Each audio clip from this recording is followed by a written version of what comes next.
Better, please. Please be better. I really would like to be able to do my job. That would be nice. Let me know if and when you can see me, and if it is better. Looks better so far? Way better? Okay. Cool beans. Clashes swords with the other being, and everything goes into slow motion because he can't move as fast as I can.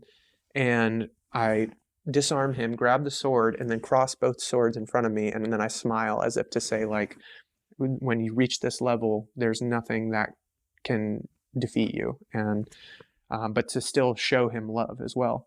And after that happened, that faded away, I realized that it was all true, because 8 months later, at 777 Main Street in Cottonwood, Arizona, I go to order some food at this restaurant, and standing in front of me is another gentleman that's about my age, looks similar to me, and he's ordering the exact same thing.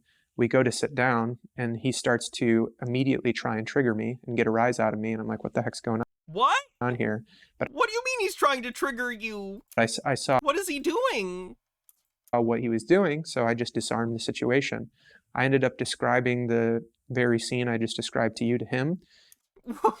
Oh no. And I said, yeah, and then I disarmed the being. He's like, yeah, you're good at that. And then later that night, I realized an anagram in his name, if you take some of the letters and rearrange them, was arch rival. And I realized it was him in the vision. So I know that these things will come to pass. Oh, he thinks his life is anime. This sucks. Right now, he and I are good friends, and I don't feel any darkness like that from him. But Enemies to friends anime. regardless, Will it become friends to lovers? Only time will tell. Doon doo doo doo doo doo doo doon doon doon.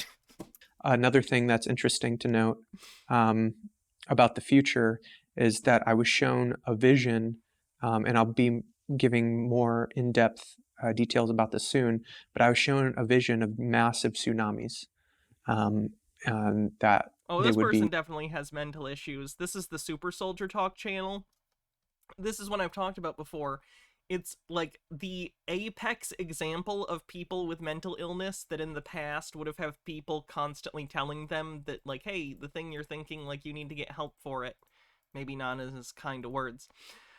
But in the internet age, they find a whole community of people to back up their beliefs. So instead of getting help, he writes a book. He finds a community. He does videos. It's a problem. It's a whole support network of, like, people backing up each other's delusions.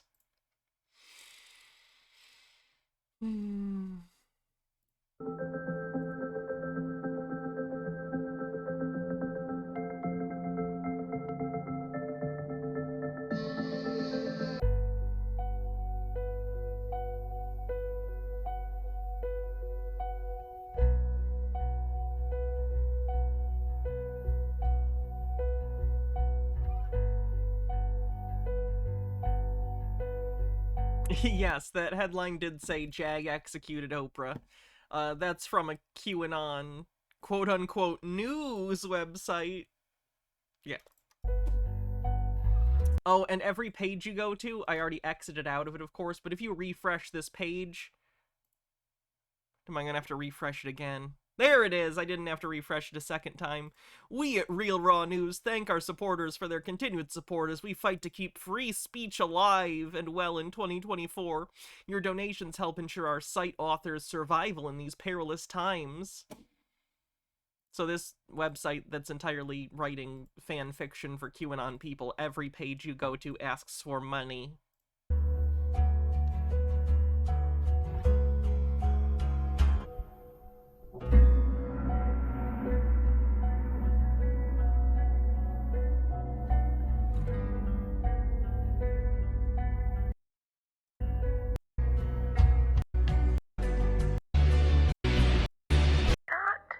Dragon tension, as most of time to be alive, honey.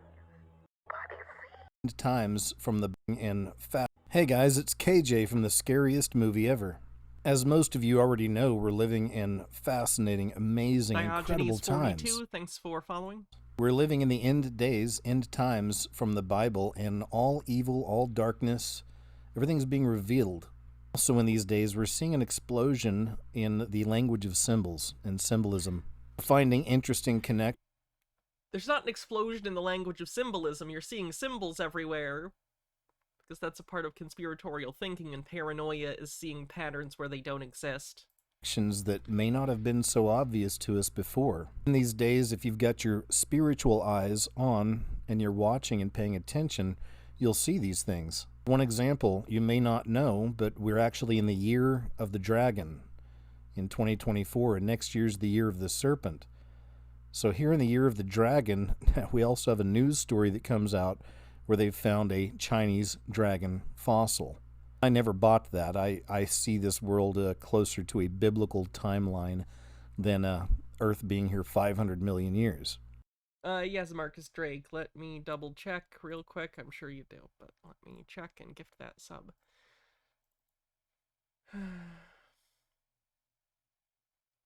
Oh yeah, send that the site that they were talking about is like right-wing GoFundMe, basically. Let's see. Marcus Drake.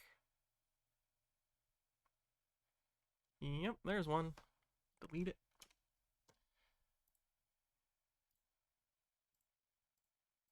Another really interesting sign of the times and great example of the spiritual warfare taking place right now comes to us from a report by the Family Research Council, where they found attacks on... Family Research Council is a right-wing propaganda group. Their research isn't research. It's literally, we need to manufacture propaganda materials. So do that.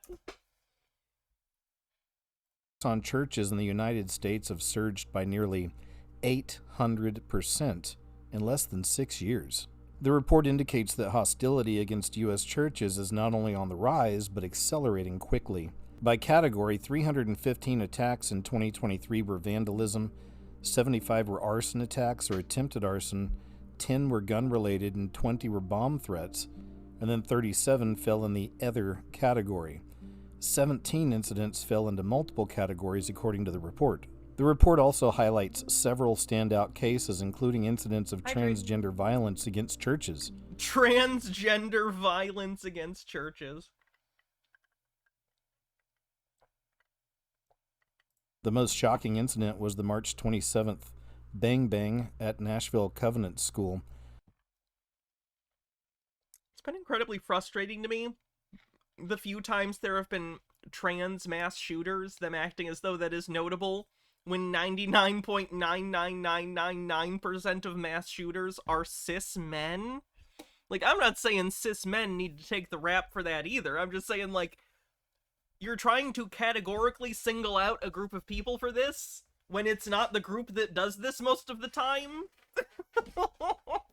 Where a trans-identifying Audrey Hale reportedly took 6 people's lives, including 3 young students. Another attack on January 3rd, 2023 was by a man named Cameron Storr.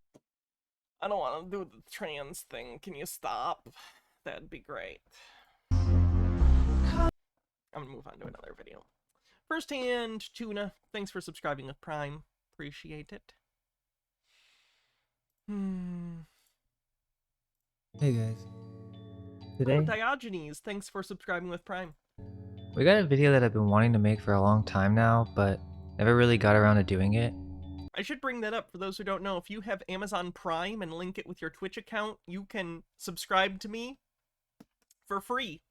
Because your Prime membership comes with 1 free Twitch sub. So you can do that and give your Prime sub to me. And then it's like you're taking money away from Amazon that they would get from your Prime, and it goes to me. Would you rather your money go to Jeff Bezos or me? I'm much cuter than Jeff Bezos. We've known about this for a while. We even have a cryptid video talking about a story involving these hybrid clown creatures that had wings. But I wanted to go deeper into this topic and make a video that kind of puts it all together. No, we didn't come up with this at all.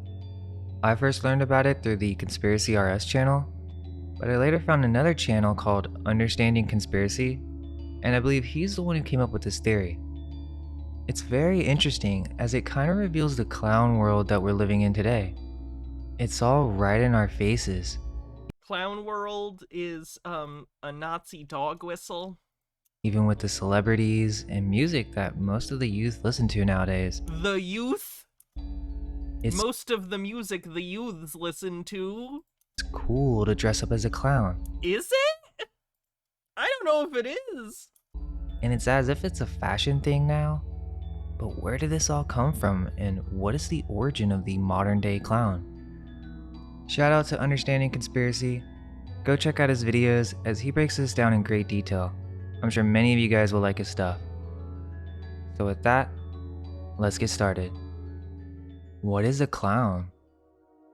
Well, the mainstream definition would be a What is clown? Baby, don't honk me. Don't honk me. No more. Weird Al, if you'd like to buy that from me, it will be $5 million. comic entertainer. It'll You know, be you the have next Eat It. a clown at a birthday party for kids. I guess they're supposed to be funny, but it's not really a good connotation.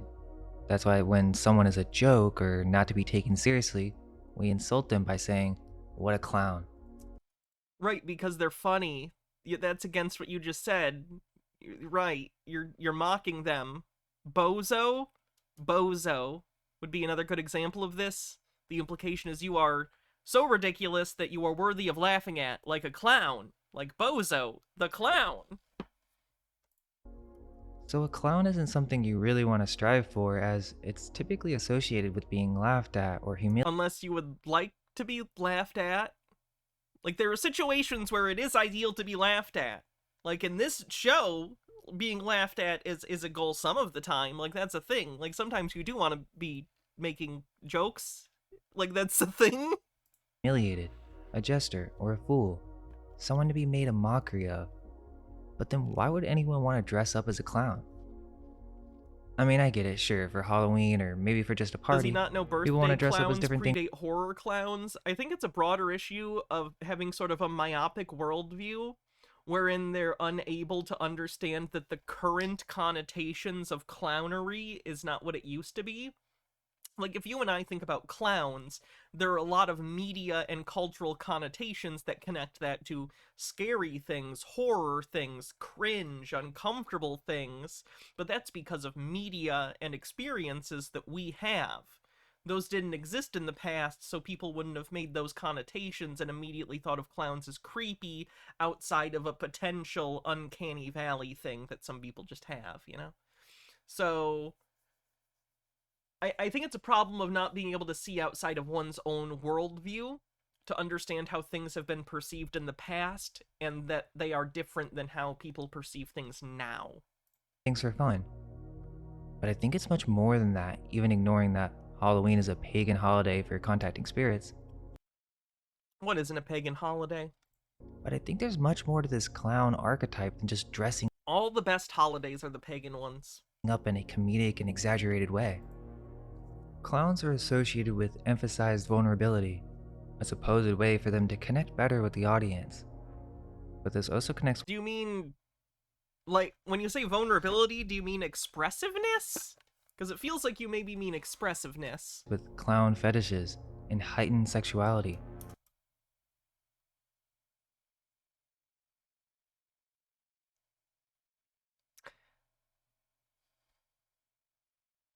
I'm kind of confounded by the WikiHow picture for this. This article on WikiHow is how to tell your partner you have a clown fetish. But the picture is of Billy the Puppet from the Saw franchise, which in fairness, Billy is kind of a clown. But specifically, he's not just into clowns, he's into puppet clowns? That's quite specific. That's quite specific. Also known I think a clown fetish is one of the few fetishes that, like, I'm not into at all, but I think it would be very fun if someone else was into it. Just because it's just silly. You know what I mean? Like, if someone was like, put on this fucking, you know, the clown makeup, you know? Like, if my wife was suddenly into clowns, I'd be like, hell yeah, I'll dress like a clown. Sounds like it'd be fun. as chorophilia. People get turned on by clowns, which Makes no sense if they're supposed to be just creepy, exaggerated. They're not supposed to be creepy. Some are creepy. Different people have different feelings about clowns. Some are scared, some are aroused, some are amused, some are a mix of the three. Clowns, it's like one of those triangle things where like it's three different things and you got to kind of put the singular point between the three. Aroused, horrified, amused. Where do you exist within this triangle on clowns? Toreador says, as a furry, we stand by our clown and drag brethren against the false conservative criticism used to other the same queer people they look to for IT services and entertainment. Hydrate. I could do that. Comedic entertainment. But it would It's supposed to be scary. I don't think this image was supposed to be scary.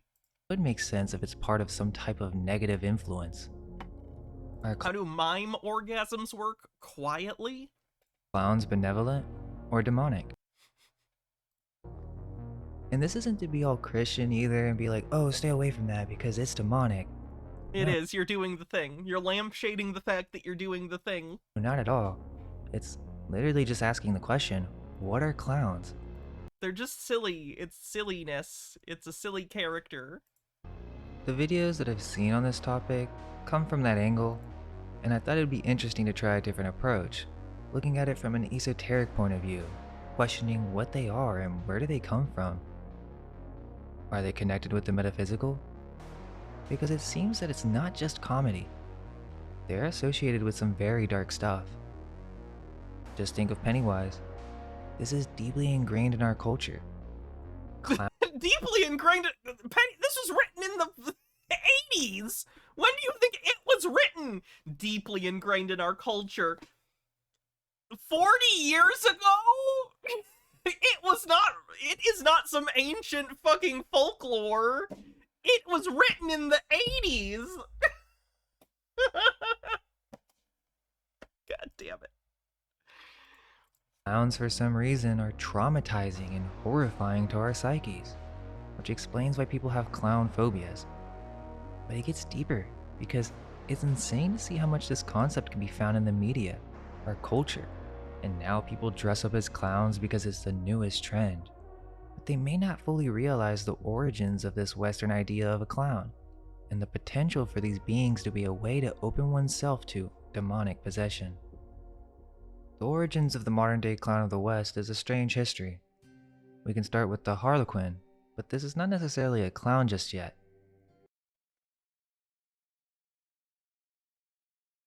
This is just the earliest insertion of a jester into theater. But what's interesting is that it specifically played the role of a demonic or mischievous magician character with supernatural abilities. During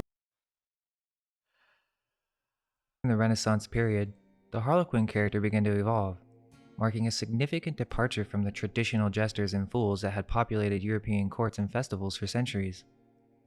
Unlike these earlier figures, who primarily served to entertain and amuse with their wit and physical comedy, the harlequin was imbued with a darker, more occult aura. The harlequin is a central figure from commedia dell'arte, an improvisational theater form that emerged in Italy during the 16th century and quickly spread across Europe.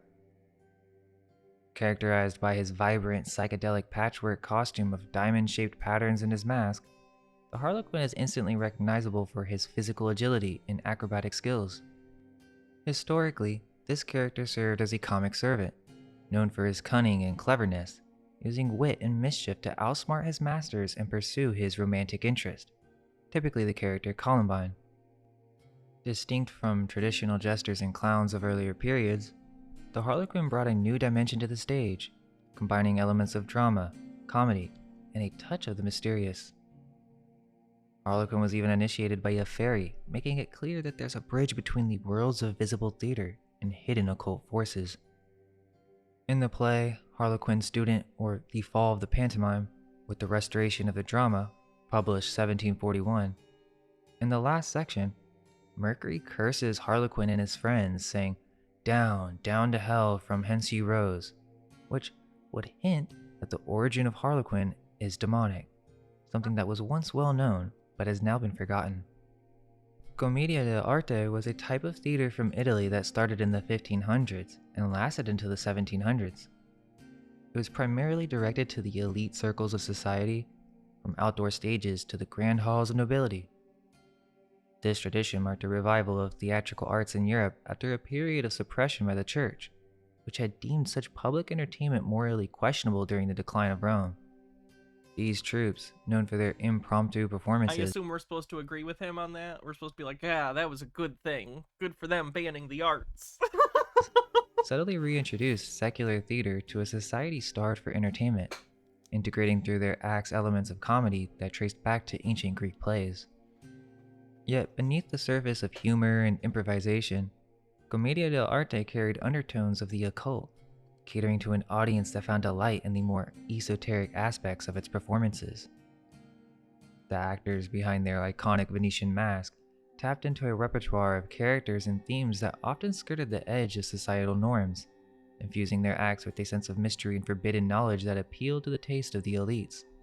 What? This character was not merely Is he trying to imply that the masks are like an eyes wide shut thing? Because that's the vibe I got from what he just said, which is incredibly dumb. I have to use the bathroom. I will return.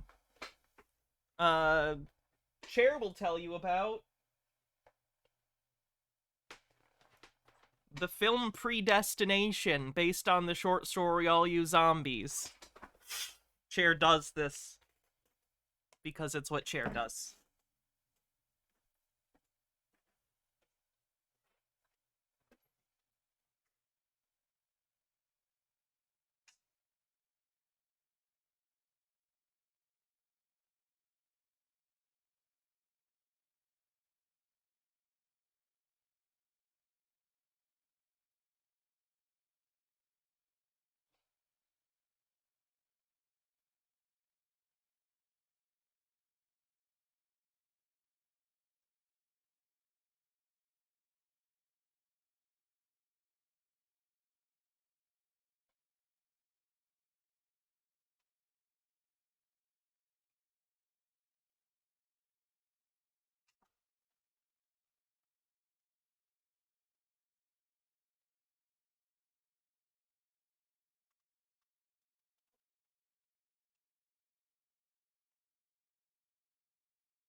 Forgot I set that there.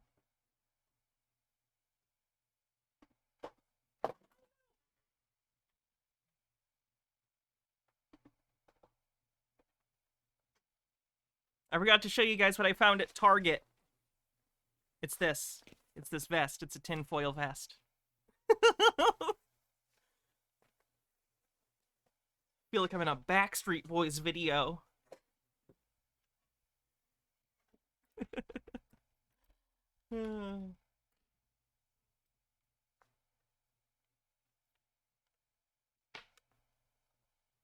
Yeah. Sorry about that. a source of laughter. It was a figure representing a type of demon that evolved from older European legends such as the Wild Man. The main funny character in Commedia dell'arte plays was known as Arlecchino in Italy. This character, famous for wearing a colorful patchwork costume, was also known by different names in other countries. Harlequin in Germany, Harlequin in France and England, and Harlequin in Spain. Each version of the character was unique, but all of them kept the core qualities of being playful, acrobatic, and mischievous. Oh no, Hannah's a Target girl. But would you find it very original and funny if I pronounced it Target? Because that's not how you pronounce it. Get it? Early stories link Arlecchino to nature spirits and deities that, over time, were seen as demonic in the Christian era. Arlecchino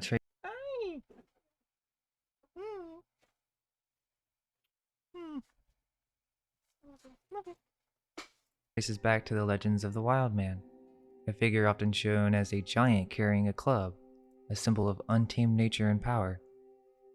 One of the oldest tales tells of a French monk encountering a group known as the Family of Harlequin, described as demonic forces causing chaos, especially during Carnival. This group, also called the Wild Horde, hints at Arlecchino's connection to forces of nature in the underworld, suggesting a lineage that predates even medieval Europe. Is he gonna bring up the Green Man? The name harlequins, associated with this group, eventually evolves into Arlecchino, cementing his link to these ancient, possibly demonic origins. I'm bailing on this guy. He's in depth, but frankly, I find the history of clowns to be not all that interesting. Alright. Here's an interview with a couple of moms of January 6th defendants. Oh, wow. Hey, y'all. Welcome to Diamond and Silk Chit Chat Live. I'm your host, Silk, and you. Diamond died, allegedly, of COVID after being an anti-vaxxer. This is, her sister Silk, who, has claimed that her sister died not because she didn't get vaccinated, but because she must have secretly gotten vaccinated and not told her, which isn't the case. Again, allegedly she got COVID and died, which is not funny. People's deaths aren't funny, but, like, if you're an anti-vaxxer and then you die of that disease, like, you know, I'm not gonna care that much. So anyway, now her sister, who is alive, Silk, exploits her by continuing to do the show while having tons of weird photos around constantly on the set. It's uncomfortable. Anyway... Are my co-host, my Diamond Dream Team, and as Diamond would always say, it takes a team to build a dream. So I want you to stop what you're doing right now. Be sure to like and share this broadcast and this podcast. Yes, yes, yes. I want you to share it everywhere and Never join a cult, we'll make an example of you. His name was Robert Paulson. His name was Robert Paulson. He had great tits. Overthought, thanks for gifting a sub. know that Silk is on the air. That's right. Now listen, if you truly, truly care, if you care about the Constitution, if you care about your First Amendment right, if you care about your Second Amendment right, your First Amendment right to break into Congress and stop them from counting the electoral votes. Oh wait, that's not what the First Amendment says? My bad. if you care about purchasing some bullets for your Second Amendment right, then you'll stop what you're doing and you will share. You'll share it everywhere and let them know that Silk is on the air, because sharing is caring. That's right. Don't forget to download the Frank Speech app. The Frank Social app is 2 different apps and it's absolutely free. Oh, yes, yes, yes. Want you to stay updated and informed. Stay connected. No one ever remembers the third. Well, pardon me. The next time troops show up at my house and ask to be quartered, I'll try and remember it. Okay? Because let me tell y'all something. After a day like the day that left, ooh, they are ticked off. They ticked off, y'all. I mean, I imagine they're probably pretty mad. Their kids are in jail because they did stupid shit. Though I assume they're mad for conspiratorial reasons, not the real ones. They want to do everything they can to just try to shut us right on down. But guess what? Lilac Rosenberg says, love exercising to your stream at 360 pounds. Hell yeah. We have frankspeech.com. We have Frank Social, the Frank Social app. We have Lindell Frank Social? TV. Yes, yes, yes, yes. We have Mike. It's like bootleg Truth Social, which is bootleg Twitter in the first place. Lindell. In fairness, Twitter is also bootleg Twitter now, but, you know. Right. That have created this platform so that individuals like myself can have a voice to be able to speak my truth to you and for you to be here to listen. So download those apps. Do you think she sets these up before every single stream, or do you think her living room is just in a perpetual state of, like, a wake has just happened? Like, this is disturbing. Shout out to everyone joining me live there on Getter Live, Rumble Live, Frank Speech Live, in the live chats. Shout out, shout out, shout out. Yes. Shout out to each and every one of you all. Yes, yes, and especially yes.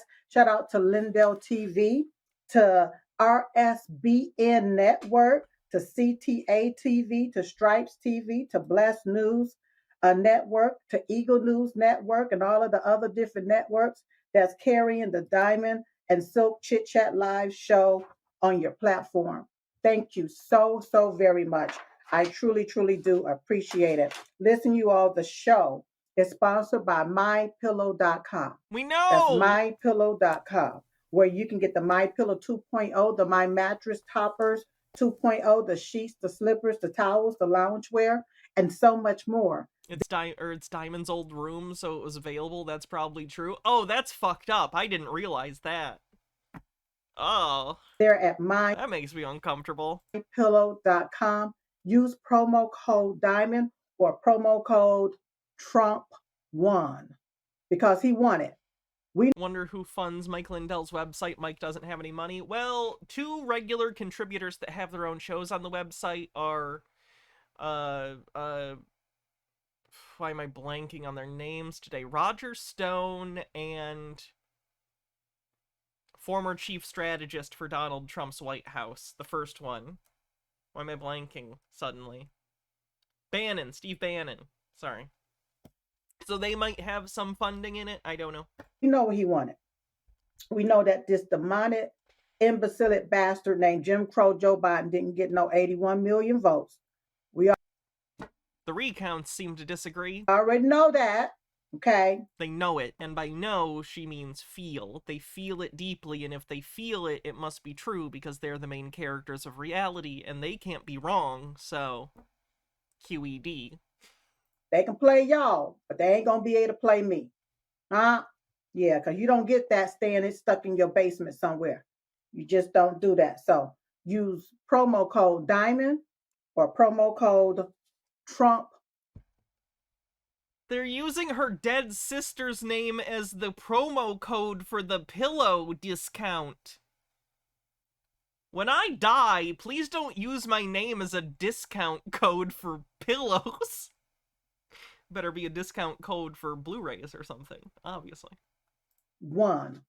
All right. Don't forget about the My Coffee at mystore.com. I always say that the best part to waking up is not being woke, but being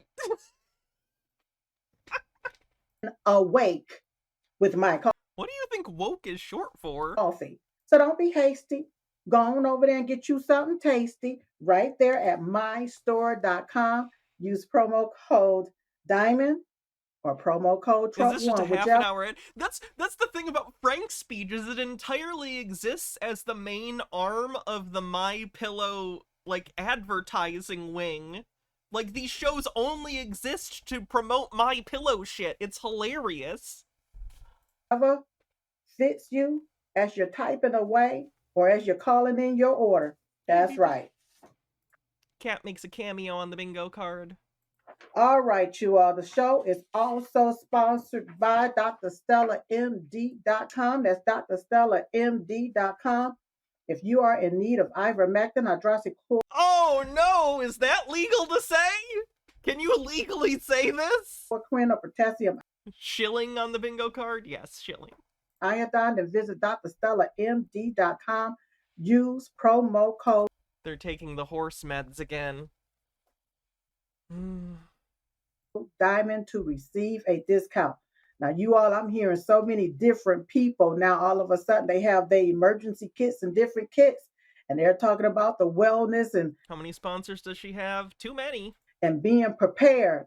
I said, oh Lord, they've been over here listening to Silk just tell it like it is, and they've been listening to Dr. Stella going off as well, trying to tell everybody, get you some ivermectin and some hydroxychloroquine. Yikerinos. Right? So you can get yours at drstellamd.com. That's right. Book your telehealth appointment today. Don't delay. Get your medicine cabinet stocked up. So that you can have your ivermectin, your hydroxychloroquine, or your potassium iodine. Now, we already know that the DOJ said that Jim Crow Joe Biden is not mentally fit to stand trial. All right? He's not mentally fit to stand trial, but I guess he's mentally fit to have his finger on the button. Yes. So just in case this fool think that it's the interview's almost starting, I promise. Life call button. And he decided life alert to push it, or he think it's a toy, or his mind clicked and he just decided. Is she under the impression that the nuclear football is just one big red button that you hit? Like you just, and that's it? There are no codes or keys? Just a big button? Toreador says, what, no colloidal silver? To push the button, you want to be prepared and not scared. Just making me think of the mummified cult leader. Get your potassium iodine right there, drstellamd.com. The show is also sponsored by Patch Oh That. my god, how many ads? Did I hear the Truth Social co-founders sued company claim Trump tried to dilute shares? No, I didn't. That's great. .com, patchthat.com, where it uses is exclusively in just from the drugs that you take to have it now for the ones that's scared. We're still. Oh wait, no, I think we're here. We're here. Bye, Lou. Yes, the team had it there 2 for 10. I went in. That's right, and I bought it down 2 for 5 because I want everybody to have it now for the ones that's scared. You scared to put the bumper sticker on Nope, your still going. already? You can talk to me through here. Let me. Okay, I think we're finally on the interview. 9 minutes into the video, and I think she's done doing ad reads. No, are we ready to go? Yes, no, maybe so. Hello, somebody text me. Let me know. If we're ready to go, then bring on Melanie. There you go, Melanie Hannon and Beatrice Thomas. Hello, darling. How are you all doing? Hi, I'm We're good. Can you doing hear me? great. I'm doing great. Can you Wonderful. hear us? I can hear you all loud and clear. Now, I first need to know, now, are you all mothers of J6 defendants? I am a mother of a J6 defendant, yes. One of them needs to turn down their headphones or something, because it is bleeding through. Okay, all right. And Mama B, Yes, did darling. I say it right, Mama B? Yes, darling. You did. Okay, so now, Why how did your are you kids affiliated allegedly with do the these J6? crimes?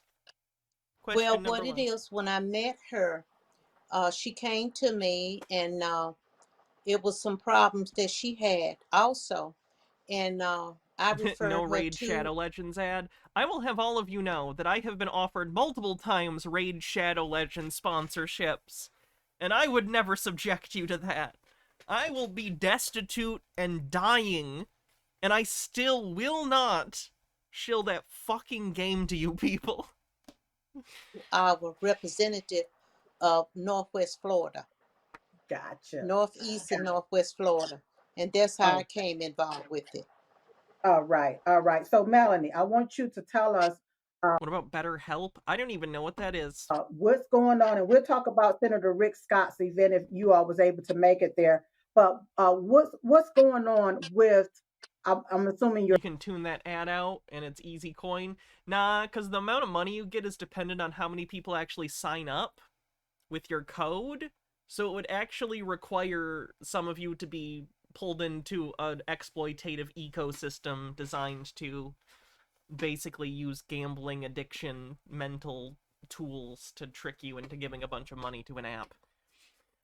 Which is gross, and I don't want to do that. So, Profiley Face, thanks for all the biddies. your son. Yes, yes. Let My, the audience know what's going on. my son was BetterHelp is a scummy quote-unquote therapy service. basically coerced into taking a plea deal because he was scared the government. Like, it sucks too, because sometimes I'll be listening to like a content creator I like and they'll do an ad read and it's clearly for some scam thing. Like, I don't do that. I don't do ad reads in the first place just because, like, dubious, and I find that incentive to be corrupting. I don't think it's great. Like, at best, if I ever did something like that, it would be for, like, Audible, a service I actually use that just has, like, a, you know, promo, like, code or whatever. But, like, oh my god. Established titles. And I feel bad, because sometimes I'm just like, damn, like, this person I'm watching doesn't seem like an idiot, but also, they're probably getting so many offers and they need to pay bills. It's just a fucked up system. Scared him literally to death. They were. Oh, Jesus Christ. The FTC found that BetterHelp had shared millions of customers' sensitive health information with advertisers such as Facebook, Snapchat, Criteo, and Pinterest. Yikes. Eyes Get Animate, thanks for 25 months. Threatening him with years in prison. They were threatening him with long-term issues. What about a Shudder ad?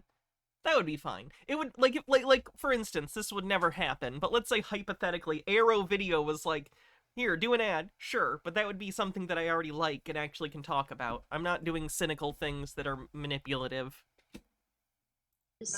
Which he's gonna have long-term issues anyway, but he ended up getting, I say it wasn't a long time, but Let me put it this way, I would never do an ad or ad read that made me lie.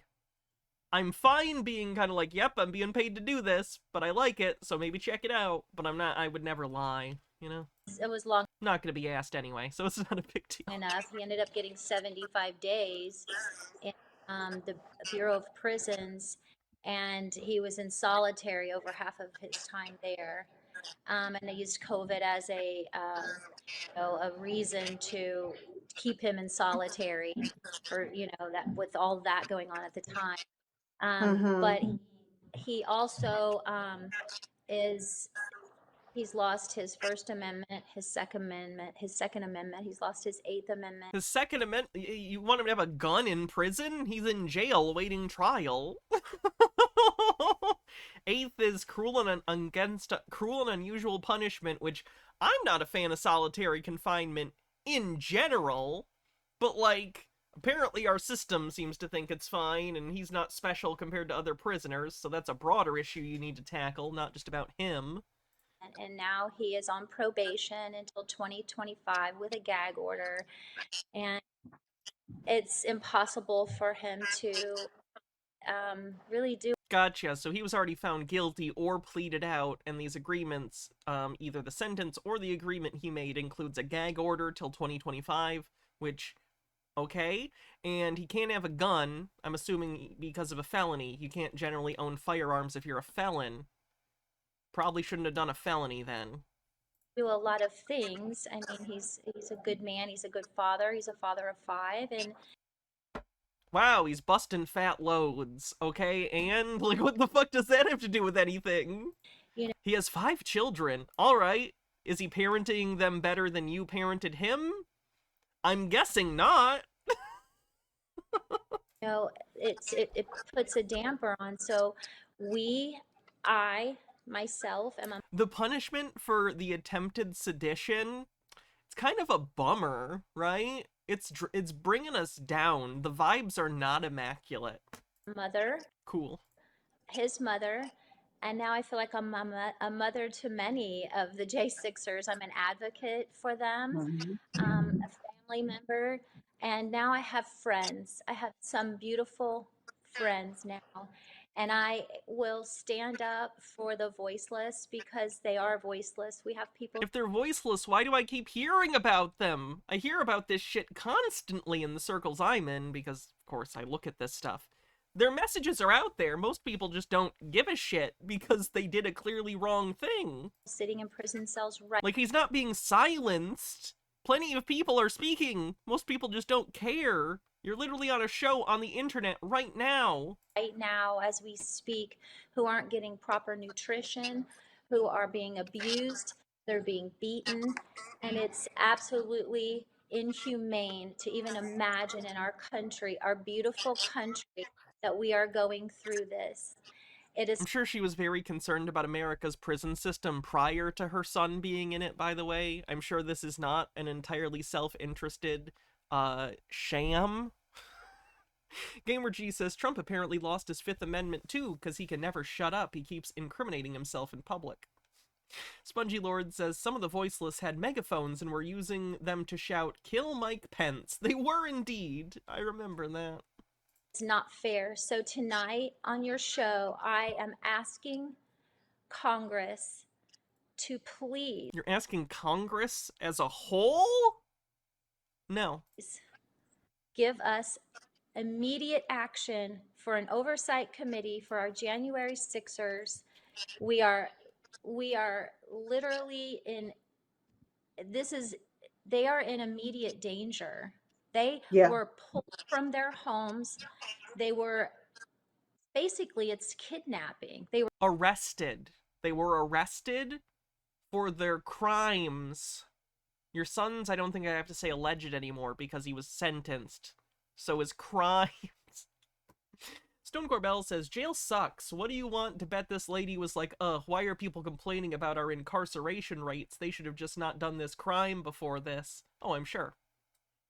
Moira Soma with 100 bits says, would you ever make a stream about the troubled teen industry? It's an infuriating subject and it says a lot about America that this abusive industry is allowed to still exist. I recommend the Netflix documentary The Program, made by a woman who was at one of those places. It was really, really good.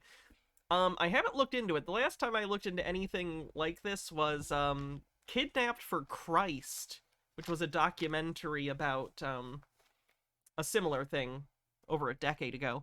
But yeah, I should look into that. It's probably interesting. Scary.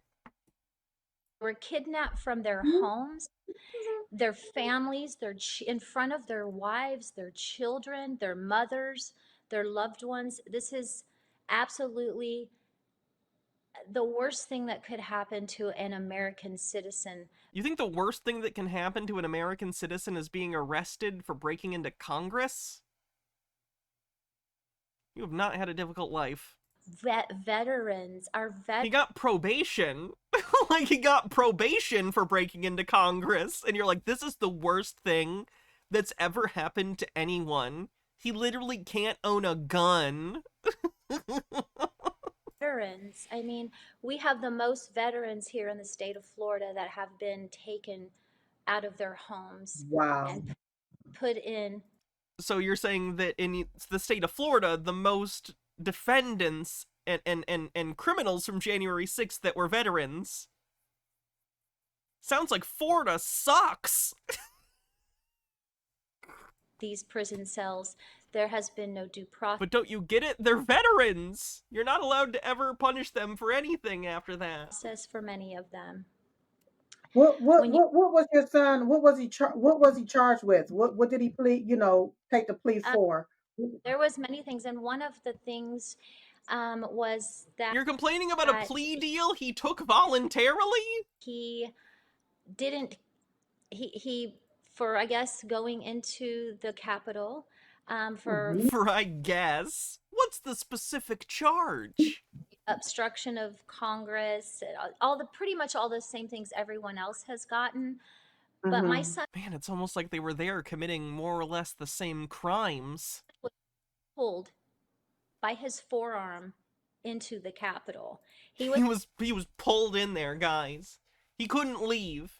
Once he was in, he couldn't get out. Standing at like a roach motel, but for fascists. Door, and with the pressure of all the people pushing on them, as he was standing there, it was about the fourth person or so.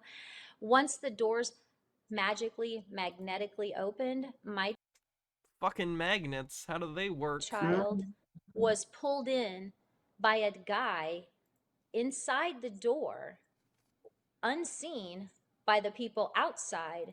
My son was a mysterious stranger not caught on film at all pulled him in. Wow, that's an incredible story. Pulled in by I see why he took the plea deal and didn't try to take that to trial. His forearm. And there's a video of that. I also need a J6 committee immediate action. He was a secret man by the name of Grassley Knoll. Asking the House. He's there at every single mysterious event. Grassley Knoll, conspiracy maker. Doo-doo-doo-doo. Grassley Knoll. Oversight Committee. I have the phone number here. I need every American calling the Oversight Committee. This is literal live news coverage that should be on every network, and I appreciate you for doing this for us. What is that phone number? I have to put my glasses on. The phone number is I wear glasses too. 202-225-8281. We have victims that were murdered on January 6th. We have suicides from Ashley Babbitt, who was shot for continuing to chase after Congress members while being told by Secret Service to get down, stop coming towards us, stop. And she didn't and continued to crawl through a broken window and was shot. Is that who you're referring to? Pressure of the government due to the stress of this. I mean, what I call these individuals, these are hostages. These are American hostages, okay? Yes. is what I call them. I know they tag the J Sisters and all of that on, but these are American hostages. And I often ask this question: how is it that we can be concerned about hostages in a whole nother country when American citizens are being held hostage?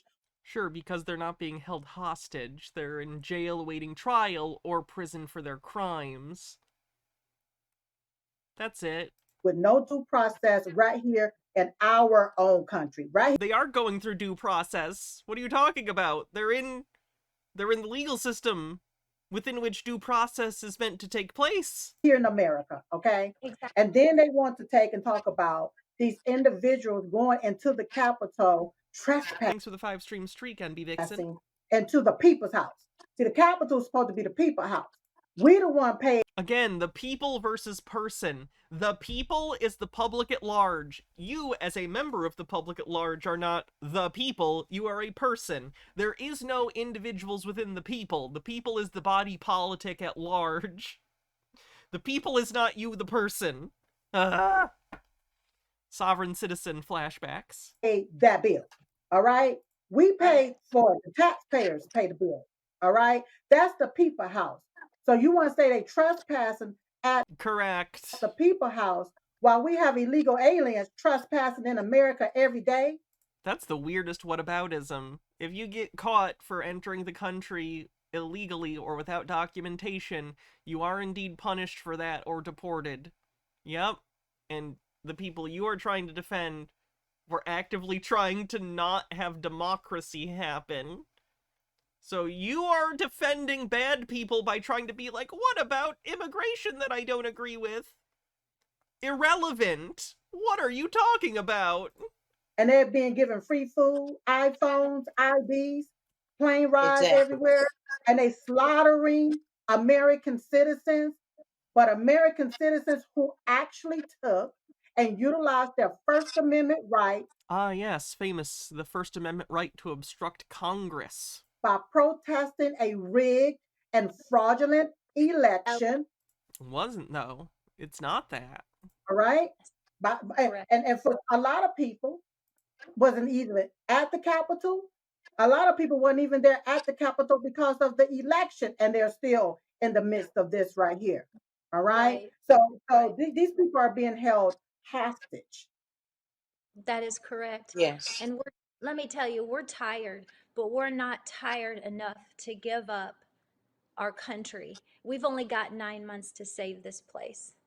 Amen to that. And these folks are sitting there, and we are their only voice out here. We're it. Yeah.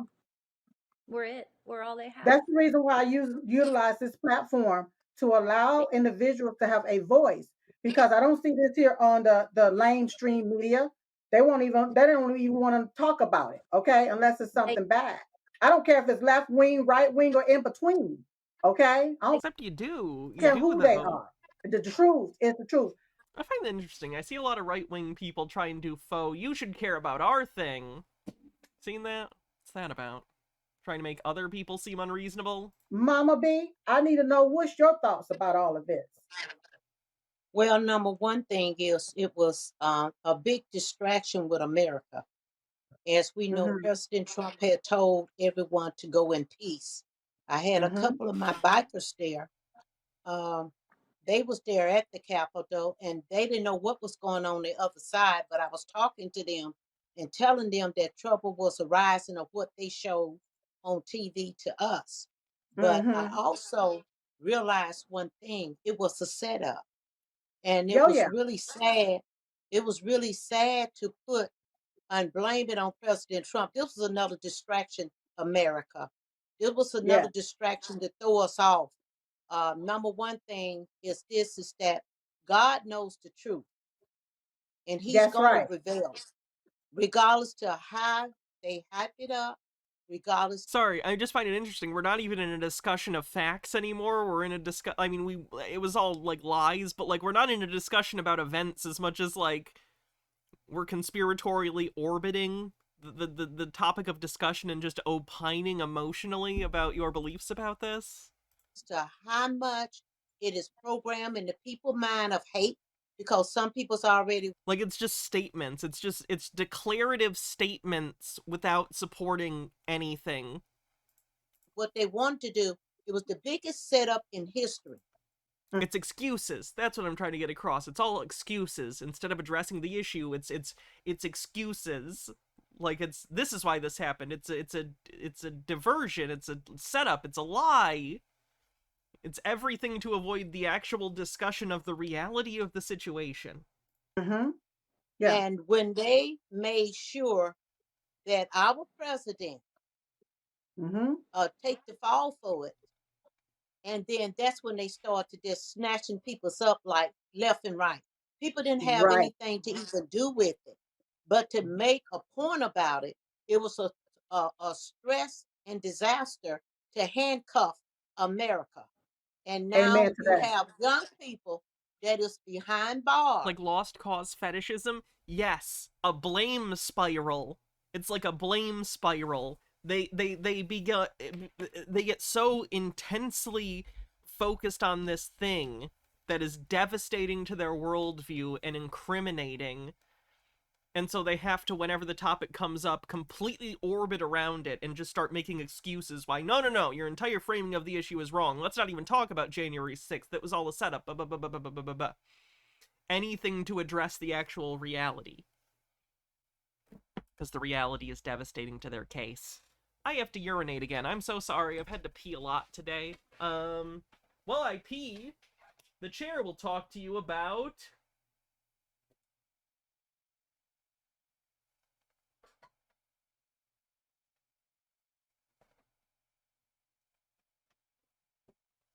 Roger Corman's Space Raiders. Be back.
Mm-hmm. That hadn't seen their parents, haven't talked to none of their family members, is what I was told. And this is just one thing that America, that they really took America upside down. Yeah. They really took us. And a lot of us that was listening to all of this, the first thing was the Capitol. Mm-hmm. They wanted to make sure certain things was followed by the Capitol. And this is why I know now, understanding prayer, fasting, and praying for these young people, even older men and stuff that are in there for their families. And really, just like you said, that was for us. That was for the American peoples to go. And these groups that were staged to do this foolishness, they got away with it. Oh yeah.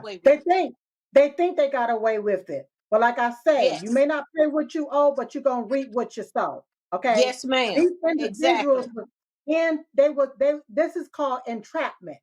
Let me tell That's not what entrapment means. you how it's entrapment, okay? Because when the doors Entrapment is when I commit crimes. magically opened from the inside, and these individuals walked in, they had red velvet ropes for them to walk through so they can sightsee the Capitol. They even took selfies. Those ropes are there for days when there are tours. You moron. Ugh. Black's Law Dictionary request. What do you want me to with look the up? police officers that was there. A lot of the police officers gave them tours. All right, throughout. Wow, there were cops that were scumming and involved. I'm shocked. Capitol. Okay, and this is on video. All right, so it was a setup from the get up. It wasn't a trap. Let's look up entrapment Of these individuals, because they tried to get this illegitimate bastard, wanted to make him illegitimate bastard. As if he's legitimate, and he was not. Okay. Yeah, I don't have a problem. exactly. Who's the president? I don't again? have a problem with saying that the 2020 election was rigged. It was stolen. It was a coup d'etat that took place. Foreign interference, Democrat interference. That's not what a coup means. Election interference. All of that happened and went down. Okay, even when my sister Diamond was they've heard words used against themselves, so they're using them as a no you Uno reverse card. We're almost there.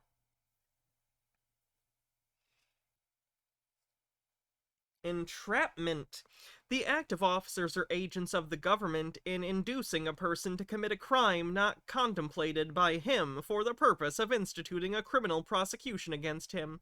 According to the generally accepted view, a law enforcement official or an undercover agent acting in cooperation with such officials perpetrates an entrapment when, for the purposes of obtaining evidence for a crime, he originates the idea of the crime and then induces another person to engage in conduct constituting such a crime when the other person is not otherwise disposed to do so. So it would be a cop or an undercover agent getting people to do something they otherwise would not do and making them do it. Putting them in a situation where they feel they have to do it. That didn't happen here. Live, we was out the loudest telling everybody this was a rigged election. Okay? That's what it was. Yes. Now you're literally espousing the same conspiratorial nonsense that fomented this in the first place. You're expressing why it is not entrapment because you and other people like you spread this shit and emboldened people to do stupid bullshit. Hi, Lou. How's it going? You doing alright? Cat things? Boop. Exactly. That's not up there because what they want to do is to try to make it look like these individuals are extremists, white supremacists, and terrorists. I mean, they're extremists. We have terrorists that's crossing our border, that's invading our country. Right? Like whom? Right now. That's right. All right? And a lot of them. They're terrorists because... Question mark? Nowhere. They don't even know where they at. Okay? Yeah. But we got them invading our country right now.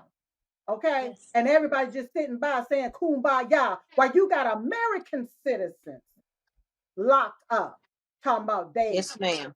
Yes. Exactly. So that thing just burns. It really burns me up. Now I understand you all was at an event with Senator Rick Scott. What was that all about? They're being silenced while going to dinners with members of Congress. That was wonderful. Senator Scott came down and to meet with us. That was majority leaders of us that is into the Black Americans and those that are working, trying to make life much better for us to understand. Now, I know Rick for 15 years, and the team that I worked with was the one that got him into. We worked it hard to make sure the Panhandle cover him, even when he was governor, and now he's senator. So he came out and explained to us a lot of things that we learned that we didn't know about. A lot of things. Diamond is dead. Communication that's in the White House. And so it was so wonderful to have. I guess what they say is not true. Diamonds aren't forever. Let's move on.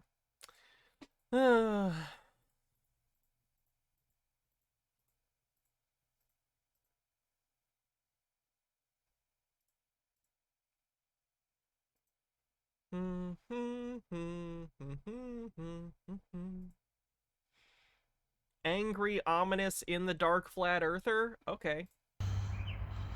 Good morning, peoples. So, I watched a video yesterday that Taboo Conspiracy posted regarding, it was, I guess, a speech Mark Sargent gave at a Utah Flat Earth meetup. And,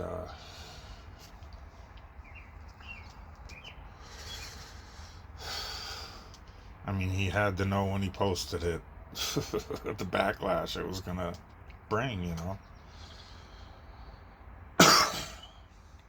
He doesn't like Mark Sargent because a lot of flat earthers recognize or see Mark Sargent as a grifter. Even in the flat earth circles, they kind of see that he probably doesn't believe it and that he just wants money, which I don't entirely disagree with.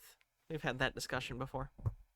Lupine, if you could, like, not move my mic, that would be the coolest. And so, of course, it did. And today he had a community post about how disappointed he is with the people making the comments of what they think Mark is. And I watched the video, you know, when he posted it. And I just didn't comment. Everybody knows my thoughts. And everybody knows, as far as my thoughts, I'd just prefer to do a video rather than comment. And so the whole thing is with these people, again, I've made no secret, flat earth isn't going to change this world. And therein lies the problem. People might, like Mark Sargent, want you to think it is. And it's not. So, is he a shill? Is he not a shill? You know, a lot of people like to say, oh, Mark Sargent, he doesn't take money, he doesn't do it. Mark Sargent doesn't need money. I'm from Washington. I very well know the area where Mark Sargent's from. Mark Sargent doesn't need money. Mark Sargent lives with his mom maybe he didn't at some point, but Mark Sargent needed money at some point. It's good. Trust me. Because when he got into Flat Earth, he was living with his mom. Not that there's anything wrong with that. I'm just the implication that he is wealthy is, like, not accurate as far as I know. So, in the end, the way I see it, he's shilling for the Antichrist. Now, that's not to say he's doing it consciously, even. But Mark Sargent seems to be, just from his body of work, again, a follower of the world.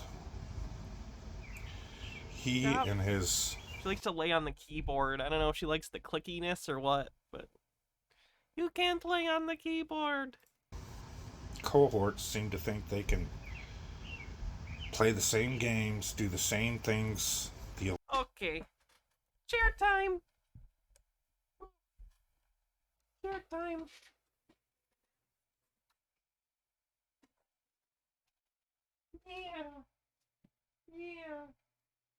Yeah. Sorry. You guys might not hear it, but every time, because it's going through a filter before it gets due, but every time she, like, touches this, it makes a big boom, boom, boom. So yes, Lupine, you are in Chair Junior today.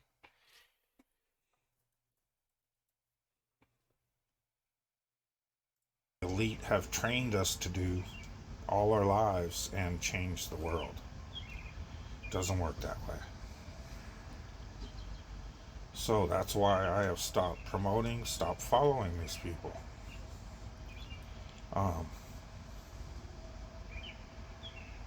The flat earth is a blessing and a curse. It is a blessing if it leads you to repentance, the truth of Christ and salvation through his blood.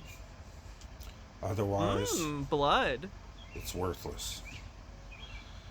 Like anything else in this world, whether you think it's a globe or know the truth. that it's a level plane created by God. There's like birds in this video. Is he up at like 4 in the morning? Teamed up. He seems to have been teamed up with MC Toon for quite a while now. Like when MC Toon promoted that letter that supposedly exposed all these globe shields as agents. Jaren couldn't jump fast enough to promote that letter, while people like myself were screaming. Once again, just like the Logan Paul fiasco, all of it.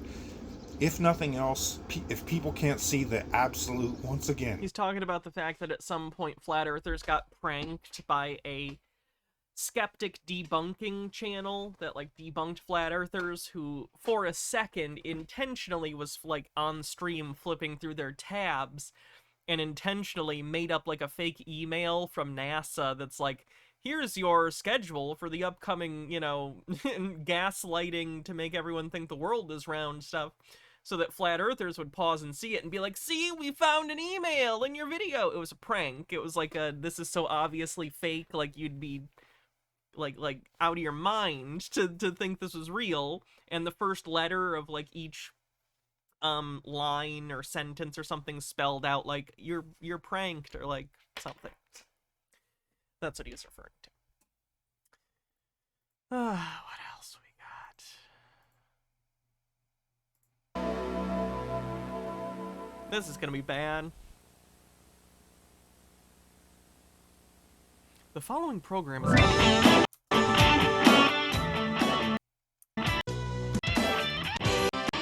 And for the man that we all know, my friend, your friend, everyone's friend, a man that's not everyone's friend. Afraid to take care of an old friend, Blaine Bartel!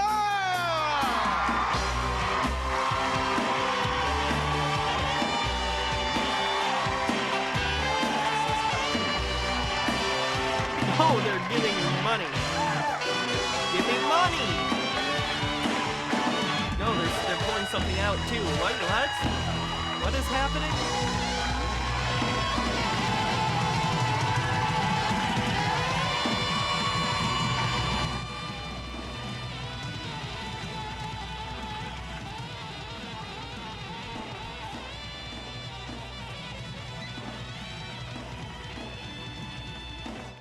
Yeah.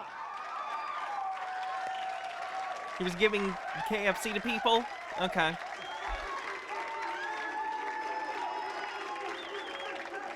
anyone here fired up for Jesus Christ tonight?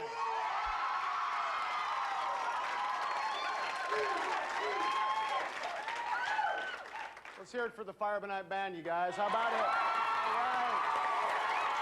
Yeah. Well, we want to welcome you to Fire by Night. My name is Blaine Bartel, and we're going to be talking about one of the most powerful movements in America, and in fact around the world, and that is Satanism. In fact, we're going to be talking about something even better than that. We're also going to be talking about the most powerful movement in the entire world, in the entire universe, and that is the movement of young people to serve Jesus Christ. Amen? The most powerful movement in the universe? Death Star 2 was more powerful than Christian teens. Maybe not Death Star 1.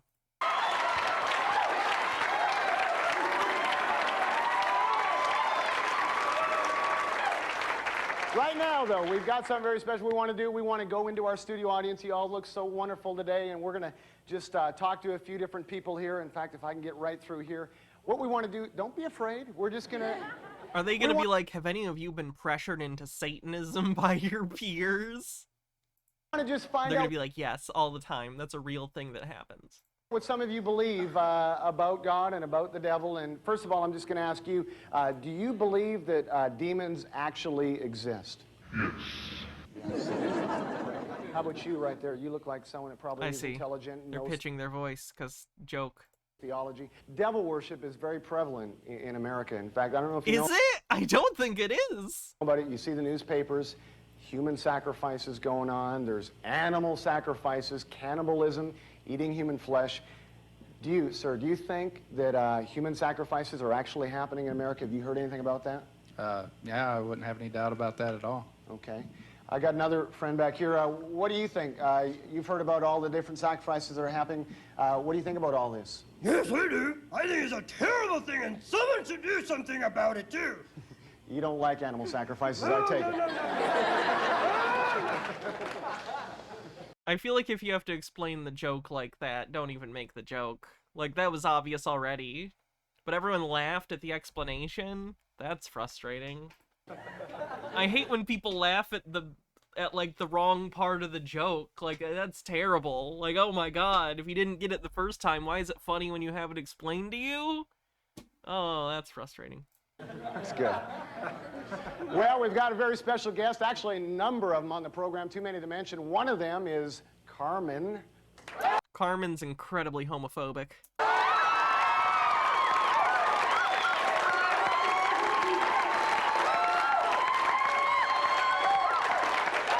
And we've got Bob Larson, plus a friend... Bob Larson! God damn it! I can't escape that, man. You've probably seen on the last Fire of a Night. Now he's a permanent fixture right here. Please welcome Mr. Lee Wilson.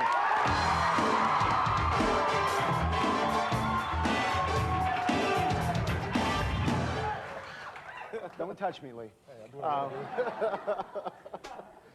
Lee, it's good to have you. It's exciting. This is our first show on the brand new set. I'll tell you, I'm thrilled. I'm very excited. They call me Mr. Excitement, not for a reason. I'm excited about being here. Yeah, I could tell that.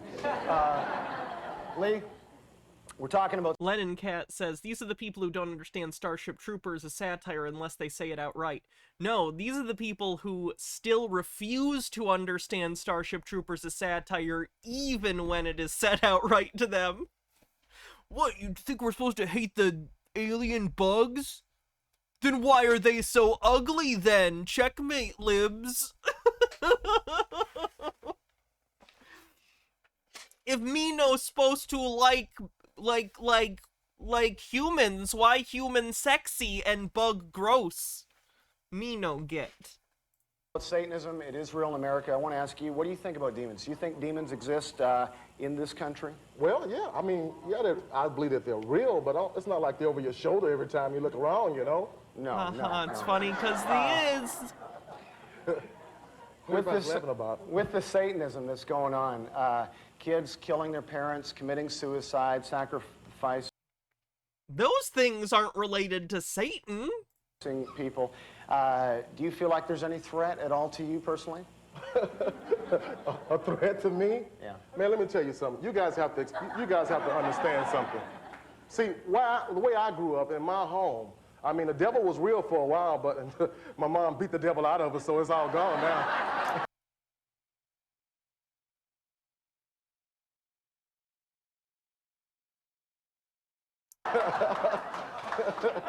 So we don't have to worry about that anymore, you know. He went out of you at early childhood. Very young age, you know. Well, you know, I picked up a newspaper the other day, and it's probably one of the most credible newspapers in America. Worldwide news, and you can see there it's got a number of things, healer baby, cure cancers. But at the top it says, Satan captured. Well, I've got bad news for some of you. Satan has not been captured. He's still on the loose, and that's why we're here right now. The Bible says in the book of Ephesians, chapter 5, verse number 11, that we should have no fellowship with the unfruitful works of darkness, but rather expose them. And that's what we intend to do on this Fire by Night program entitled Satanism Unmasked, The Return. We'll be back later. Satanism Unmasked, The Return? That's a mouthful.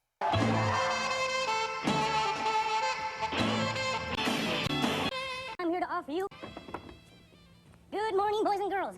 I'm Ranger Bob. I'm here to offer you a blast of a book. I just made up funny. It's my brand new release, How to Get Satan Out of the Big Forest. You may say, I didn't know there were Satanists in the big forest. That's why you need my book, Betty. You also need a Ranger razor. I just made another funny. In my book, you'll learn the three-pronged Ranger Forest occult cleaning strategy. Seek, locate, and destroy. After all, our battle is not with flesh and blood. That's why we use 100% high-test dynamite. Blows them right out of the physical into the spiritual.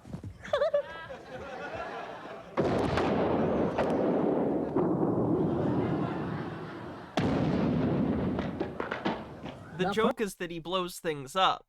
Do you get it? First thing you must do is look for signs that Satanists might leave. Haven't found any yet, but I know they're out here. Ooh. Oh, I think they actually shot those with guns to get that effect. That's funny. I see some signs of satanic activity. There are more subtle signs, and then there are more obvious Why signs. is the Satanist just the Grim Reaper from Bill and Ted's Bogus Journey? Stone Corbell says, is this a Caddyshack parody? Does anyone under 35 remember Caddyshack? I remember it. I don't like it. Bummel Homestead says, if a Muslim group were making these jokes, the right wing would shit themselves, right? Hey, there's a more obvious sign. If it had been a snake, it would have bit me. Okay. Big I'd like forest. to get to the I'll take his other eyes. part. We'll have 6 big forest. That's all they had. We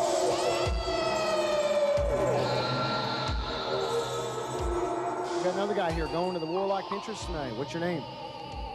Pete, Pete. Okay, where are you from, Pete? Westminster, Okay, how old are you? 13. All right. And why do you like the Warlock Pinchers and bands similar to them? What do you like about the music so much? They rule. They rule. Yeah. Oh, yeah? Well, Bucko, did you know that the ruler of us all is actually our Lord and Savior, Jesus Christ? He knows how to reach the youths. Why do they rule? I mean, what is it that you really think is really hot about them? Their lyrics. Their lyrics. Okay, well, let's take a look at some of their lyrics here, Pete. One of their lyrics say that they are the official sound of Satan. They are full of hate. They love the fun and king of evil. He's Lord High Satan. We work for Satan. We're his henchmen. Okay, there's some lyrics. What do you think We're about doing a lot of free publicity for them. those lyrics? About 20 other guys said it's sarcasm. Sarcasm. Now, what does sarcasm mean? They're just making fun of it, you know. So you don't think that they're really into it? No. Obviously, for some... Yeah, the kid's right. Most people who do this don't literally believe it. It's like a thing. And even if they did, fun fact, the devil's not real, so it's fine. Satanism is nothing more than a tool to promote the next big rock band. For many others who do take Satanism very seriously, though, a fad can turn to tragedy quickly.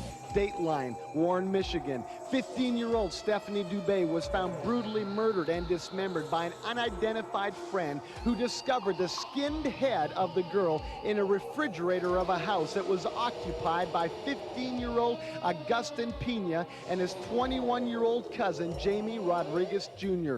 Rodriguez, an avowed Satanist who flaunts a Avowed Satanist. No! pentagram tattoo on his chest, said that he and his cousin sat down at the kitchen table when they decided to kill Stephanie. They spread newspapers on the basement floor and brought their victim down, repeatedly stabbing her and later cutting her body into pieces. None of that has anything to do with Satan. It has to do with probable mental illness. Rodriguez faces a life sentence for first-degree murder and says that he feels no remorse. Stephanie was a 9th grade student at a Christian school in St. Clair Shores who had recently tattooed the number 666 on her chest in What? rebellion against her mother. I don't even believe that. I don't believe that part. That sounds like a made-up thing to scaremonger.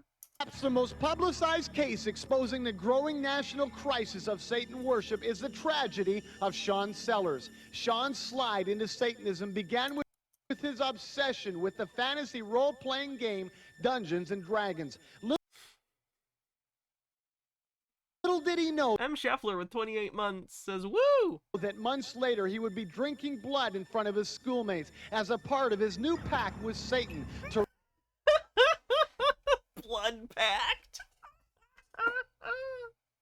That's beautiful.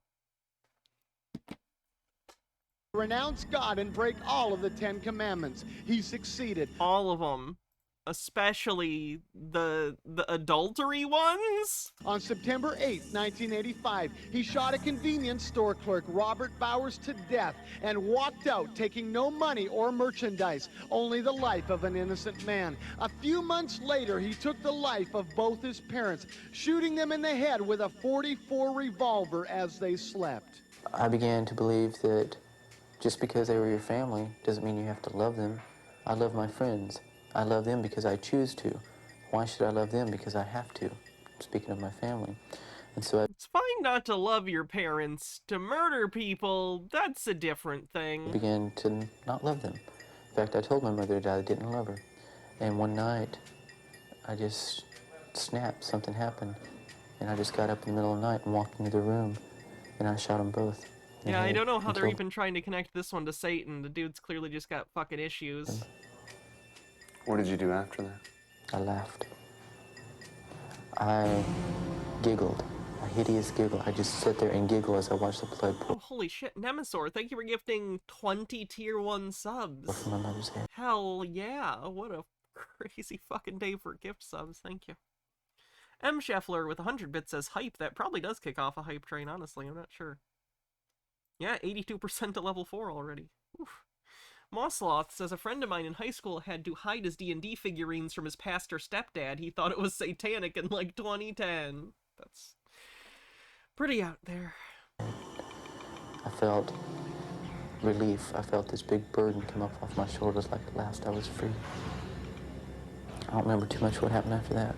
I remember waking up at a friend's house and then waking up in his jail. Marcus Drake with 100 bits says Seller converted to Christianity in prison and claimed he killed while possessed by a demon. His attorneys also argued Sellers was addicted to the game D&D, although Sellers would later write that the game had no part in his crimes and that using my past as a common example of the effects of the game is either irrational or fanatical, so it seemed like it was a defense ploy. That's annoying. Nemesaur with 30 months! Thank you, Nemesaur. You've been such a great supporter of the channel. Thank you. Cell, not really knowing what was going on. I destroyed my life because of Satanism. Behind me, you can see Unit F2, Death Row, and that's where Sean Sellers will spend 23 hours out of every day for the rest of his life until his execution. And yet there are people that say Satanism isn't that serious. It's just fun. It isn't. That person's lies and or mental illness are not because of Satan. It's just fucked up people. Alright, I have to, again, I'm so sorry I keep having to pee so much today. I'm gonna do that and then we'll do something more fun. We've been doing some serious stuff that's kind of a bummer. We'll do a fun conspiracy next. Or at least weird. Chair will tell you about the documentary How to Build a Time Machine while I pee. Chair, we're 97% to level 4 on the hype train. I believe in you. Be right back.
Whew. Sorry about that. I am just peeing like crazy. Let's see. Looks like we got over level 4. What did I miss?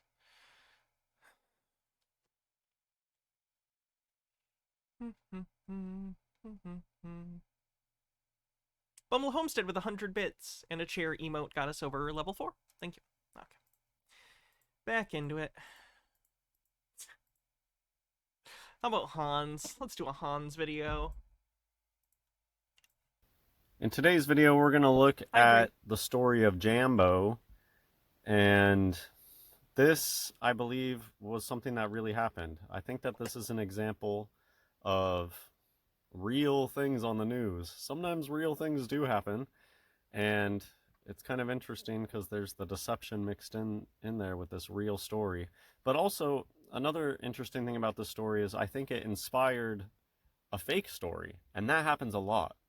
And I mean, a lot of times too, any movie that's like based on a real story, you should be very skeptical of that, because the story that's supposed to be real to begin with is often just completely fabricated. But this is an example where I think this really happened. I think a little boy really fell into this enclosure, and so we're gonna watch it. The gorilla goes by the name. The suit is called Jambo.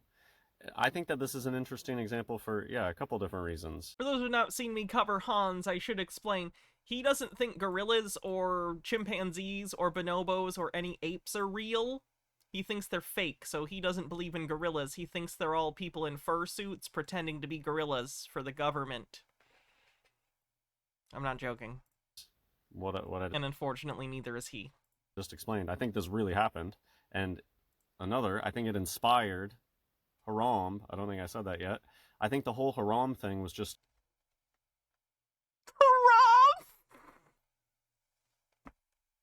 Harambe. Harambe. Harambe. He would have been fine if he was Halal Bay.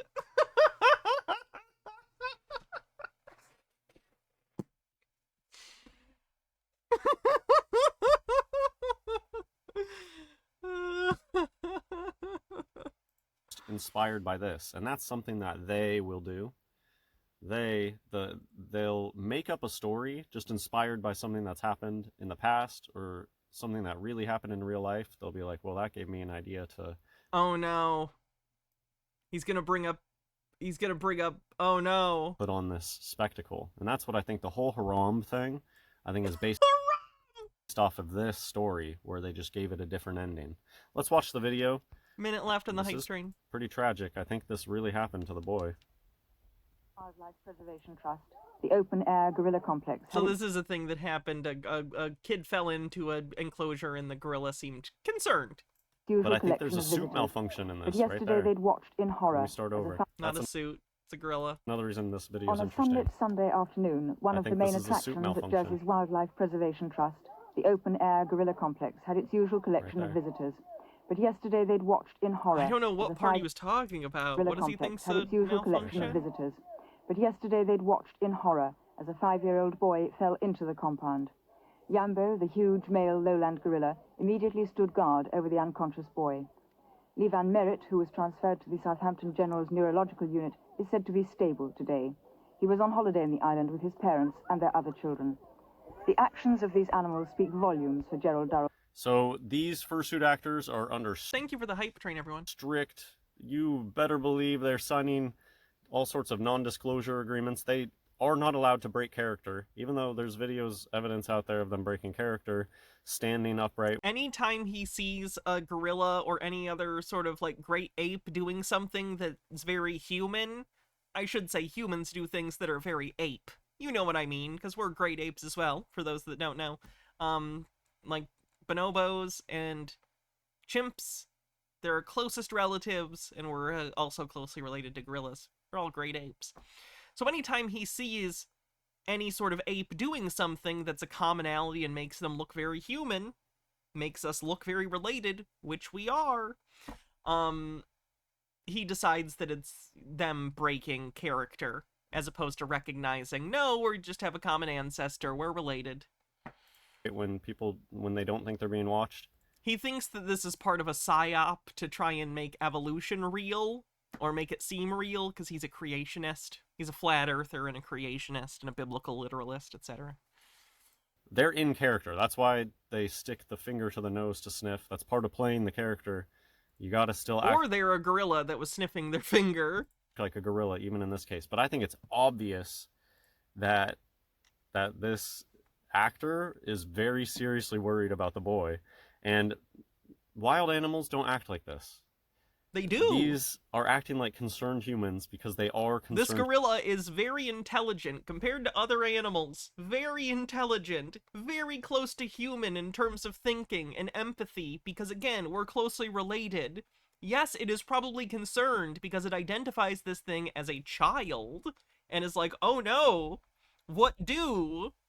It's concerned. Again, animals are unpredictable. I'm not saying they're your friends or life's a Disney movie, but they do have internal lives and feelings and empathy, yes. Humans. The fursuit actors all go back inside miraculously. So I'll just explain how you can know this is fake. They all go back inside once the paramedics are jumping down and arriving on the scene. How could you orchestrate for a bunch of wild animals to magically go back inside in a situation like this? There are zookeepers that know how to get them in and out when they need to. I assume they have like food or treats or something that they can do to get them someplace. Also, I would imagine the gorilla would probably to some extent be afraid of strangers entering its paddock. Like, I know that gorillas are huge and could murder you, but animals are cautious often. Even dangerous animals are cautious because it's generally a better survival strategy to avoid a fight than to get into one, even if you're gonna win. So, you know, I don't think they're gonna, you know, try and fuck with you if they're already in a situation where they're confused and don't know what's happening. So I think it's pretty obvious that these are real people in suits reacting to real, serious situation. Gentle giants. Yambo, a prolific father himself, recently celebrated his 25th birthday. He's been in Jersey since 1972. But when the child regained consciousness, his screaming really worried the gorilla, who moved off, gaining momentum, to the relative safety to him of indoors. Zoo staff had already enticed most of the group back inside by the time ambulanceman Brian Fox lured himself into the compound to render they all first went back aid. inside. So I'm gonna look at some comments. Wow, he actually was trying to help and seemed genuinely worried. I agree. Yeah, because I think that was a real person inside that suit, and they were very worried about it. It was a real living being. Oh god. He's so close. Hans frustrates me because he's so close to being able to extend his empathy to non-human animals, and it's frustrating to me that he just never quite gets there. He's always right there, but not really.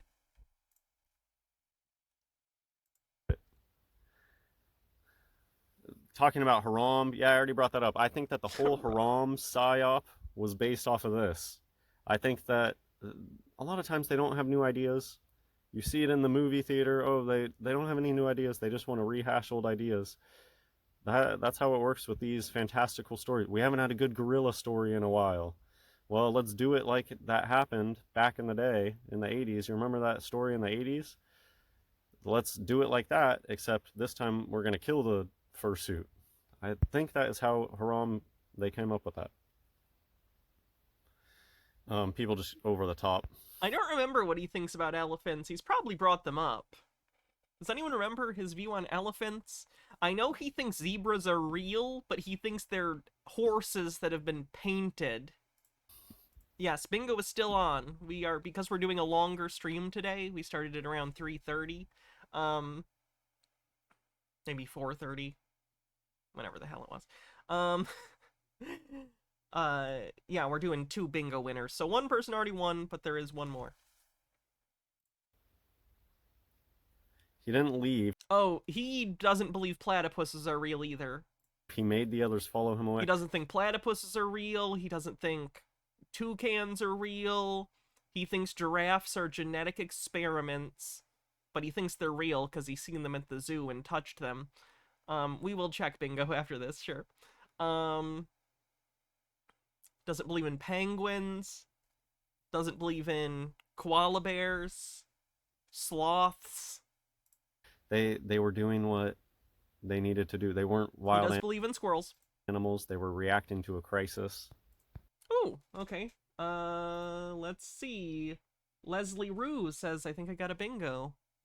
PSYOP, dead celebrities actually alive. Free space, incorrect word origin, The Matrix. You win! You did, actually. Leslie Rue, congrats. Let me write your name down real quick. So that is actually our second bingo winner. I will still check bingo card after this, but that is the second winner for the day, so that's cool.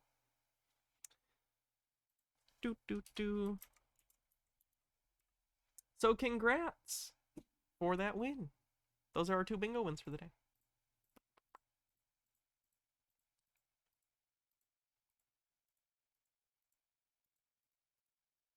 Where did he go? There it is.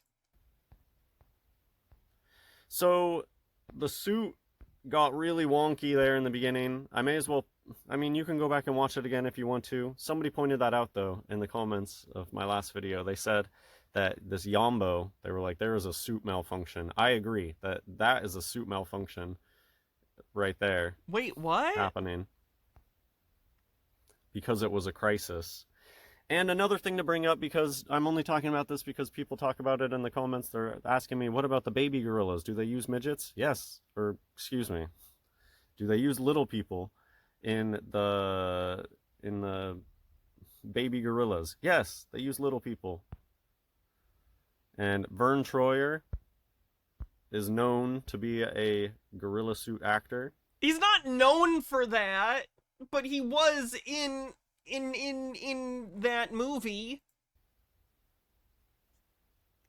Jesus Christ, the ableism. There you go. When they show us, and you can see that this is like a test version. And another thing I wanted to point out here is they're talking about the arm extensions. That's something that you'll hear. Their arms are too long for a human. Well, they use arm extensions. They will talk about. In movies, they use arm extensions in scenes. I actually know a decent bit about this. Because, fun fact, I'm a little bit into movies. In, like, Planet of the Apes or other films where they have had performers, you know, with longer arms, those aren't the same as, like, scenes where you're seeing their hands articulate, though. Because when they're doing the longer arms, usually they are sort of like the arm equivalent of stilts, right? They're a thing that you will, like, put your hand in and there'll be, like, a handle in it, and then it'll go out to be sort of like a hand. But the end isn't really articulate because it's basically just a stilt. Like, you just need it to move around. If there are any shots in a movie that are up close to their arms or hands, it needs to be a different setup because it needs to look real and articulate like hands, like these kind of hands, because we share the same kind of hands with, you know, opposable thumbs as other great apes. So no, the fact that there are, like, arm stilts does not make all gorillas people in suits. Because in the video he showed, we saw both the long arms and the hands and stuff being relatively articulate. It's a faraway shot, but it's enough to know, like, they are not immobile stilts. Like, they are clearly actual limbs. About all the aspects. There's crutch. I actually can't find it anymore on YouTube. There used to be a really good... Is it progress that he corrected himself? I get the feeling that correcting himself was not an actual correcting himself, but a sarcastic, like, ha ha ha, I have to be, quote-unquote, politically correct. I think he was using it as a punchline, is what I'm trying to say. Good YouTube video of how to walk like a gorilla, and it was a gorilla actor showing people how to walk with the crutches. They have arm extension crutches, and this is like circus stuff. That actually goes with the little people. Little people have been exploited by the circus and by the entertainment industry for a while. Tiptoes. What is this? The actors who played Munchkins in 1939 Wizard of Oz were paid less than half of what the dog that played Toto made per week. Disney hired some little people. I'll just end with this silly story. Disney hired some little people to dress as Pinocchio and wave at people at the premiere of Pinocchio. They left them on a balcony with enough food and wine for the day, but by late afternoon they were all naked, the costumes were too hot, drunk, and screaming swear words at people. This is interesting. Yes, I do believe... This is literally just an image macro, so I you know, the veracity of that story is that of an internet post, but, you know, I hope it's true. that they use little people If you're getting to play exploited by the baby- Disney Corporation like this, I hope you get trashed on their dime and start yelling at people on the street. the juvenile gorilla suits, and if they're smaller than that, then they're realistic looking puppets. Hope you enjoyed the video. God bless everyone. Well, that was just ridiculous. Let's take a look at the bingo card. Mark of the Beast, right? Did we have Mark of the Beast? No, maybe we didn't, actually.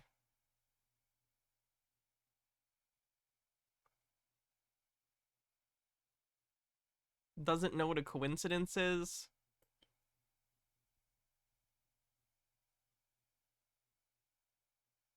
Controlled opposition. MK Ultra.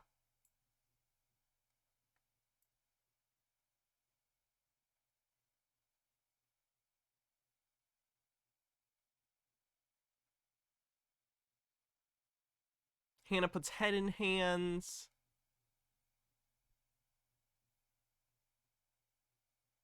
Incorrect word origin is evidence. Sky is fake. Word salad. My research said by a non-researcher. Psyop. Yes, for the Harambe thing. Or the Haram thing.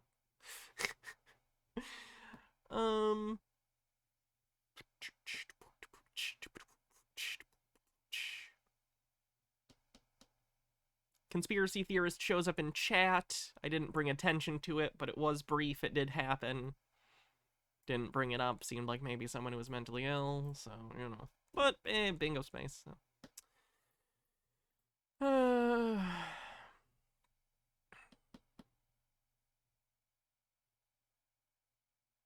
Ancient wisdom.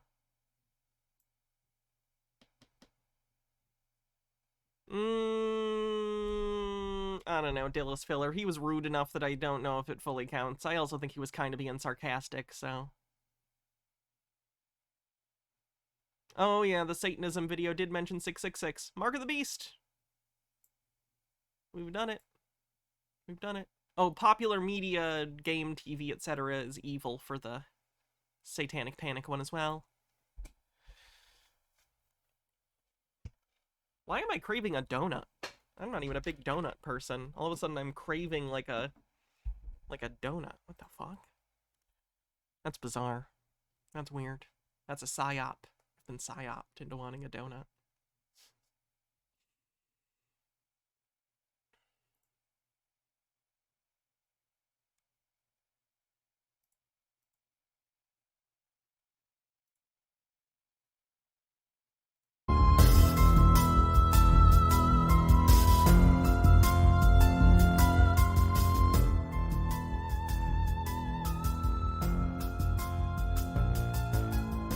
An illusion it will be. So large, so vast, it will escape their perception. Those who will see it will be thought of as insane. We will create separate fronts to prevent them from seeing the connection between us. Okay, so it's one of these conspiracy videos. There are conspiracy videos that are heavily produced, that are like almost like binaural beat type weird attempts at propaganda that are just droning and like, I hate it a lot. So that's not great. The implication here is that they think all of these organizations, Freemasons, Illuminati, Republicans, Democrats, the presidency, the FBI, the CIA, various intelligence agencies, the Bilderberg Group, all of these things they're claiming are the same group, but it's all part of a plan to make you think they're different. Conspiracy theories are often ways in which people take the complexities of the world and try and turn them into simplistic black and white issues to make their internal map of the world simpler. So this, which is already conspiratorial laced anyway, but what they believe all this is, becomes condensed into just bad people, black and white, bad people, good people. We have not had 4chan as of yet. We will behave as if we are not connected to keep the illusion alive. Our goal will be accomplished one drop at a time, so as to never bring suspicion upon ourselves. This will also prevent them from seeing the changes as they occur. We will always stand above the relative field of their experience, for we know the secrets of the Absolute. We will work together, always, and will remain bound by blood and secrecy. Death will come to he who speaks. We will Ooh, theremin, that helps. keep their lifespan short and their minds weak while pretending to do the opposite. Why did you show cigarettes? The government over the decades has taken great measures to try and reduce the amount of smoking and tobacco use in general for people. What? We will use our knowledge of science and technology in subtle ways so that they will never see what is happening. We will use soft metals, aging accelerators, and sedatives in food and water. Sedatives in food and water, that's quite a claim. So, videos like this are not generally for convincing the uninitiated. These are videos that once you're already convinced or have suspicions about conspiratorial stuff, you'll find videos like this, and these are sort of reinforcing videos. You sit there and you'll watch hours of these, some people will, and it just, like, it feeds into their beliefs. It's just music and, like, obvious editing tricks to be like, yes, the thing you believe is true. These conspiracies are true. You should be afraid. Be afraid of these things. There's people out to get you everywhere. It's just like, it's just inundating noise. It's just content. It's that ineffable, never-ending content stream, but specifically targeted towards paranoid conspiracy theorists. So it's endless, meaningless, vacuous information tuned to feed into people's delusions and persecutory fantasies. Also, in the air, they will be blanketed in poison everywhere they turn. Chemical fear-mongering on the bingo card. The soft metals will cause them to lose their minds. Which generation has the highest lead concentrations again? We will promise to find a cure from our many fronts. Yet we will feed them more poison. The poisons will be absorbed through their skin and mouths. Are you hearing this, or is this guy recreating the Outer Limits voice filter almost exactly? It is really close. They will destroy their minds and reproductive systems. From all this, what is it? From the something inner mind to the outer limits. Let me check depraved ambiance. 2 people already won bingo, but I will check for fun. We can see. Incorrect word origin is evidence. Transphobia, free space, incorrectly believes evidence is self-evident, and chemical fear-mongering. You do win! You do win. But like I said, we already had 2 winners for the day. You know what? Fuck it. Do you already have a bingo? No, you don't. I'm gonna give you a sub anyway. Surprise! 3 people win, but that's it. Now I'm done for realsies.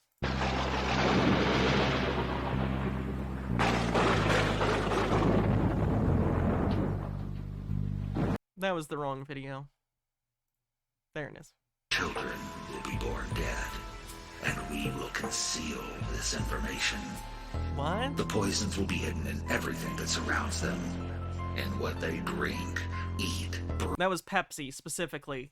As a Coke drinker, I feel vindicated. Is Pepsi okay? No! I want to live. Breathe and wear. We must be ingenious in dispensing the poisons, for they can see far. We will teach them that the poisons are good, with fun images and musical tones. Hey! Don't shit on Trick cereal, goddammit. Those oh no, I want Trick cereal. They look up to will help. We will enlist them to push our poisons. Man, this person really hates Pepsi. Like, they are specifically pointing out Pepsi. I've not seen a Coke yet. I was joking. Like, is this person a Coke fan? and they've decided that Pepsi specifically is evil, or Coca-Cola is really, really going all in on digital marketing, and this is just really targeting the conspiracy demographic and trying to get them to think that Pepsi is a part of the evil conspiracy. Take the Pepsi challenge. Nope. Nope. Nope. Never mind. Never mind.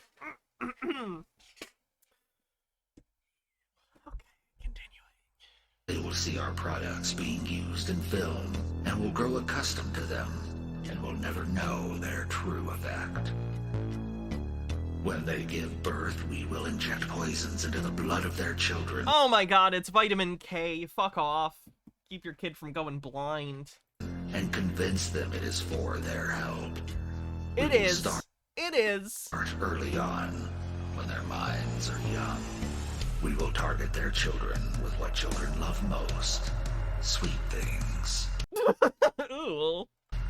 When their teeth decay, we will fill them with metals that will kill their mind and steal their future.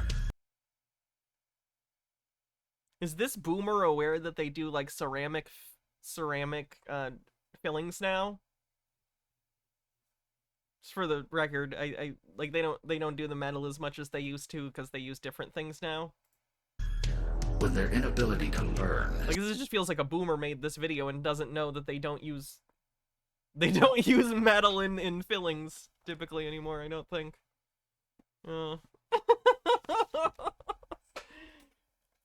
affected. We will create medicine that will make them sicker and cause other diseases. That's aspirin. That picture was extra strength acetaminophen.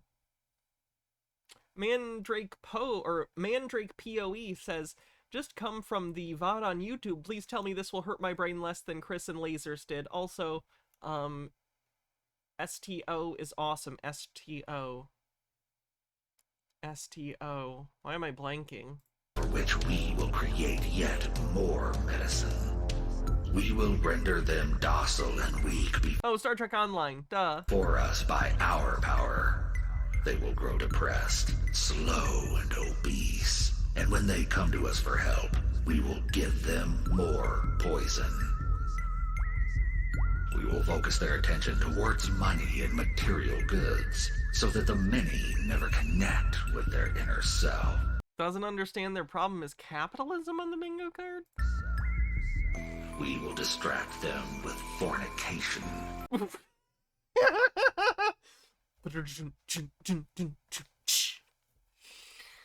External pleasures. I mean, what? What? Pleasures and games, so that they may never be one with the oneness of it all. Their minds will belong to us, and they will do as we say. If they refuse, we shall find ways to implement mind-altering technology into their lives. We will use fear as our weapon. We will You're living in fear on the bingo card? Establish their governments and establish opposites within. We will own both sides. We will. I feel like conspiracy theorists aren't familiar with the fact that other countries don't all have only two parties. Like that's a quirk of the American system and our weird first past the post, like, electoral college system. Whatever. Always hide our objective, but carry out our plan. They will perform the labor for us, and we shall prosper from their toil. Our families will never mix with theirs. Our blood must be pure, always, for it is the way. That's funny, because anti-vaxxers have been calling themselves purebloods. So we will make them kind of ironic. Kill each other when it suits us. We will keep them separated from oneness by dogma and religion. We will control all aspects of their lives until... I think you forgot this part? Oh no, what is it? Oh no. We are Nintendo Ultimate TV Game System. Aim your zapper gun. You cannot beat us, even with your robot partner. You cannot beat us. Discover new worlds. You cannot beat us. We are Nintendo. We challenge for You cannot beat us. It's kind of funny that that was early enough that King Koopa was in that commercial, but not Mario. Kind of interesting.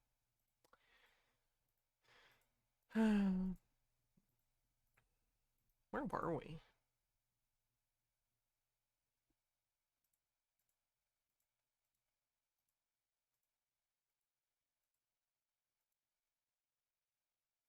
We're in the middle of one of these freaking videos. Then what did Jutara, thanks for 26 months. Says, what a wonderful stream to watch while celebrating a sub-anniversary, praise Paul. And Baja with an 85 stream streak, hell yeah. think and how? Thank you, Jutara. We will guide them kindly and let them think they are guiding themselves. We will foment animosity between them through our factions. When a light shall shine among them, we shall extinguish it by ridicule or death, whichever suits us best.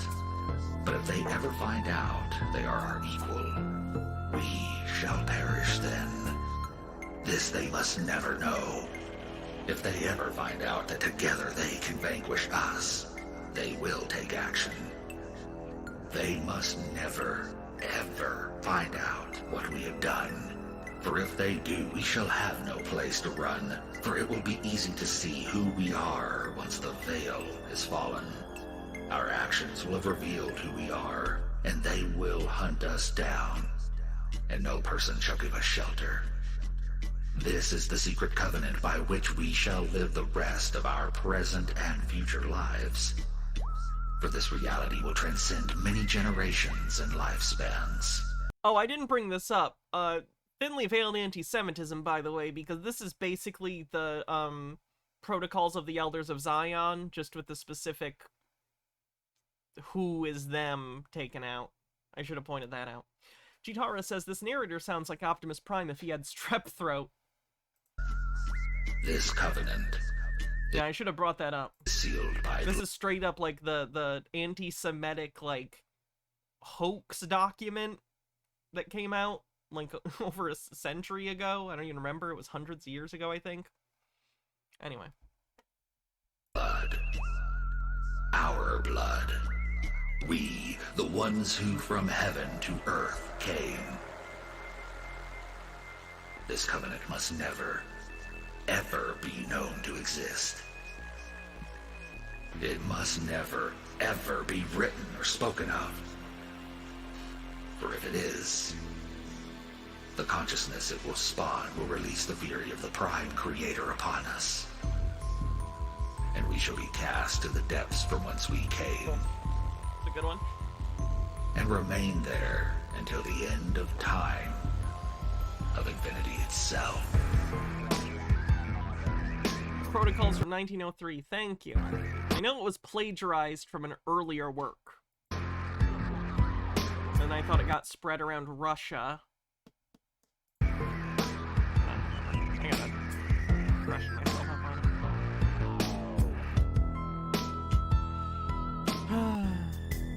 Then it's just imagery.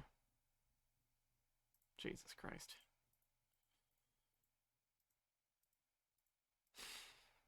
It's KJ from the scariest movie ever.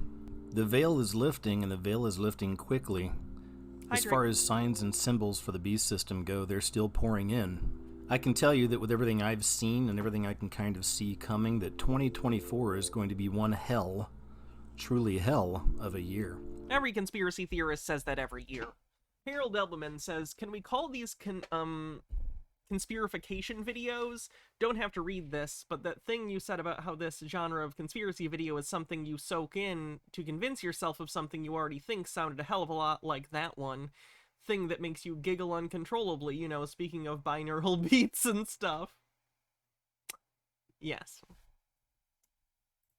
We know that the dragon is often associated with Satan. This is where we first find that reference in the Bible.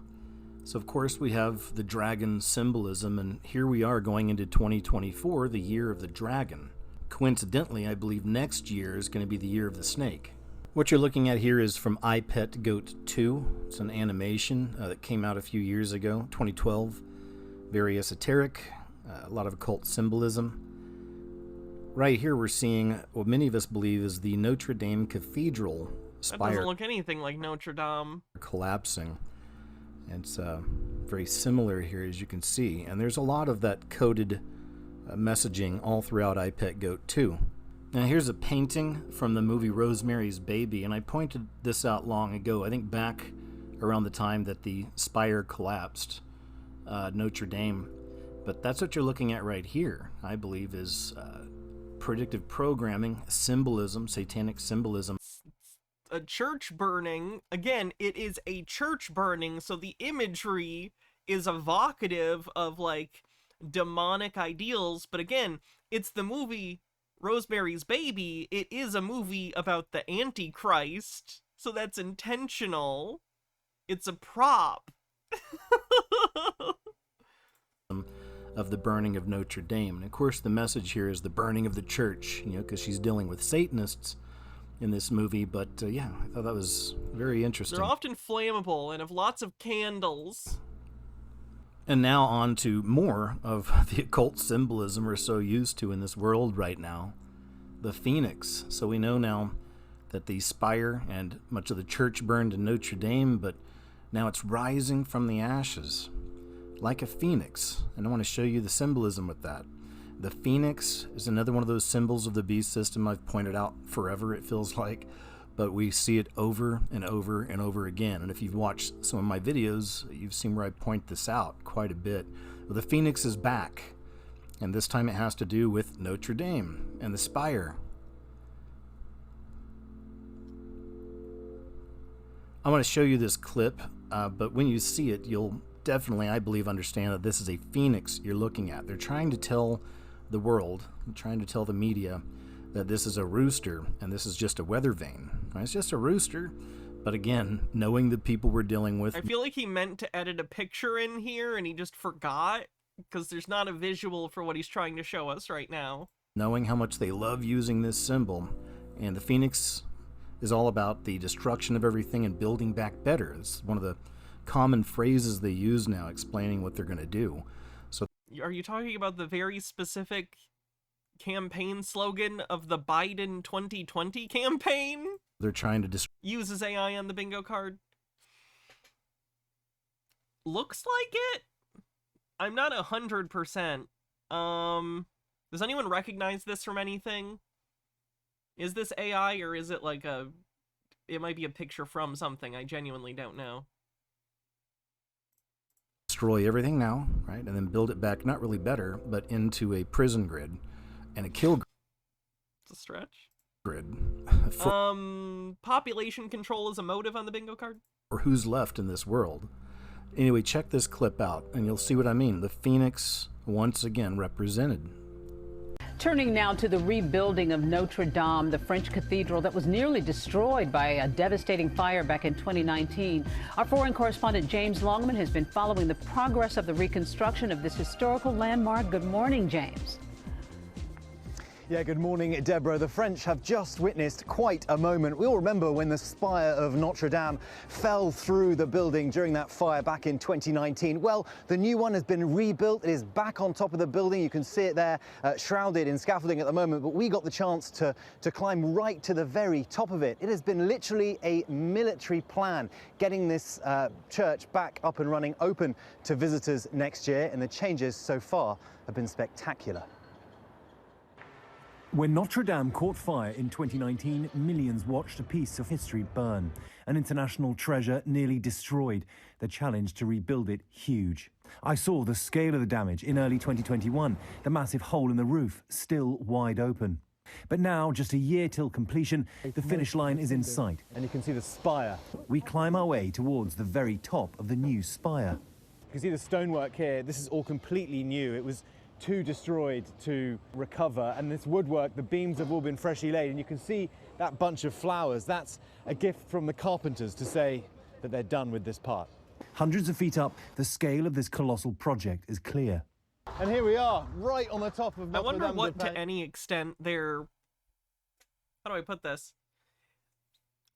I wonder to what, if any, extent that the building of the sections is trying to conform to some sort of more traditional anything. Like, are they being particular about where the wood is coming from? Are they being particular about what methods they're using to build it out of respect for, like, how it used to be? Or are they just straight up like, no, just fuck it, we're building it to modern standards? I'm sure that information's out there. I'm actually curious. DM Trey says, it's interesting that to this guy, it can't be that the year of the snake always follows the year of the dragon, and as long as linear time exists, both years will always happen when they do. To people who hold conspiratorial beliefs, they can't seem to separate events or remove the idea of intent.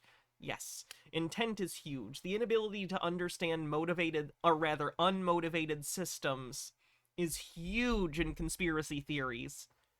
It's never just a thing that happens as a result. Nothing is ever understood etiologically or etiologically. It is always teleological. It is always through the lens of what is it doing and who is intending to make it that way. It is the assumption that all action, all events must have been purposeful by someone for that purpose. Even if that person is not you or someone you directly know, someone somewhere intended it to do that. Even though, of course, that's not how the world works. I mean, take a look at this view, it's extraordinary. And the spire is back. I mean, those images, when the spire initially crumbled down into the church when it was on fire, they sent shockwaves all over the world, and it was a trauma for France. It being back now, standing... It's the Cathedral of Theseus. ...all over the city, it's a rebirth. How do you feel when you see it? I feel very happy, very proud.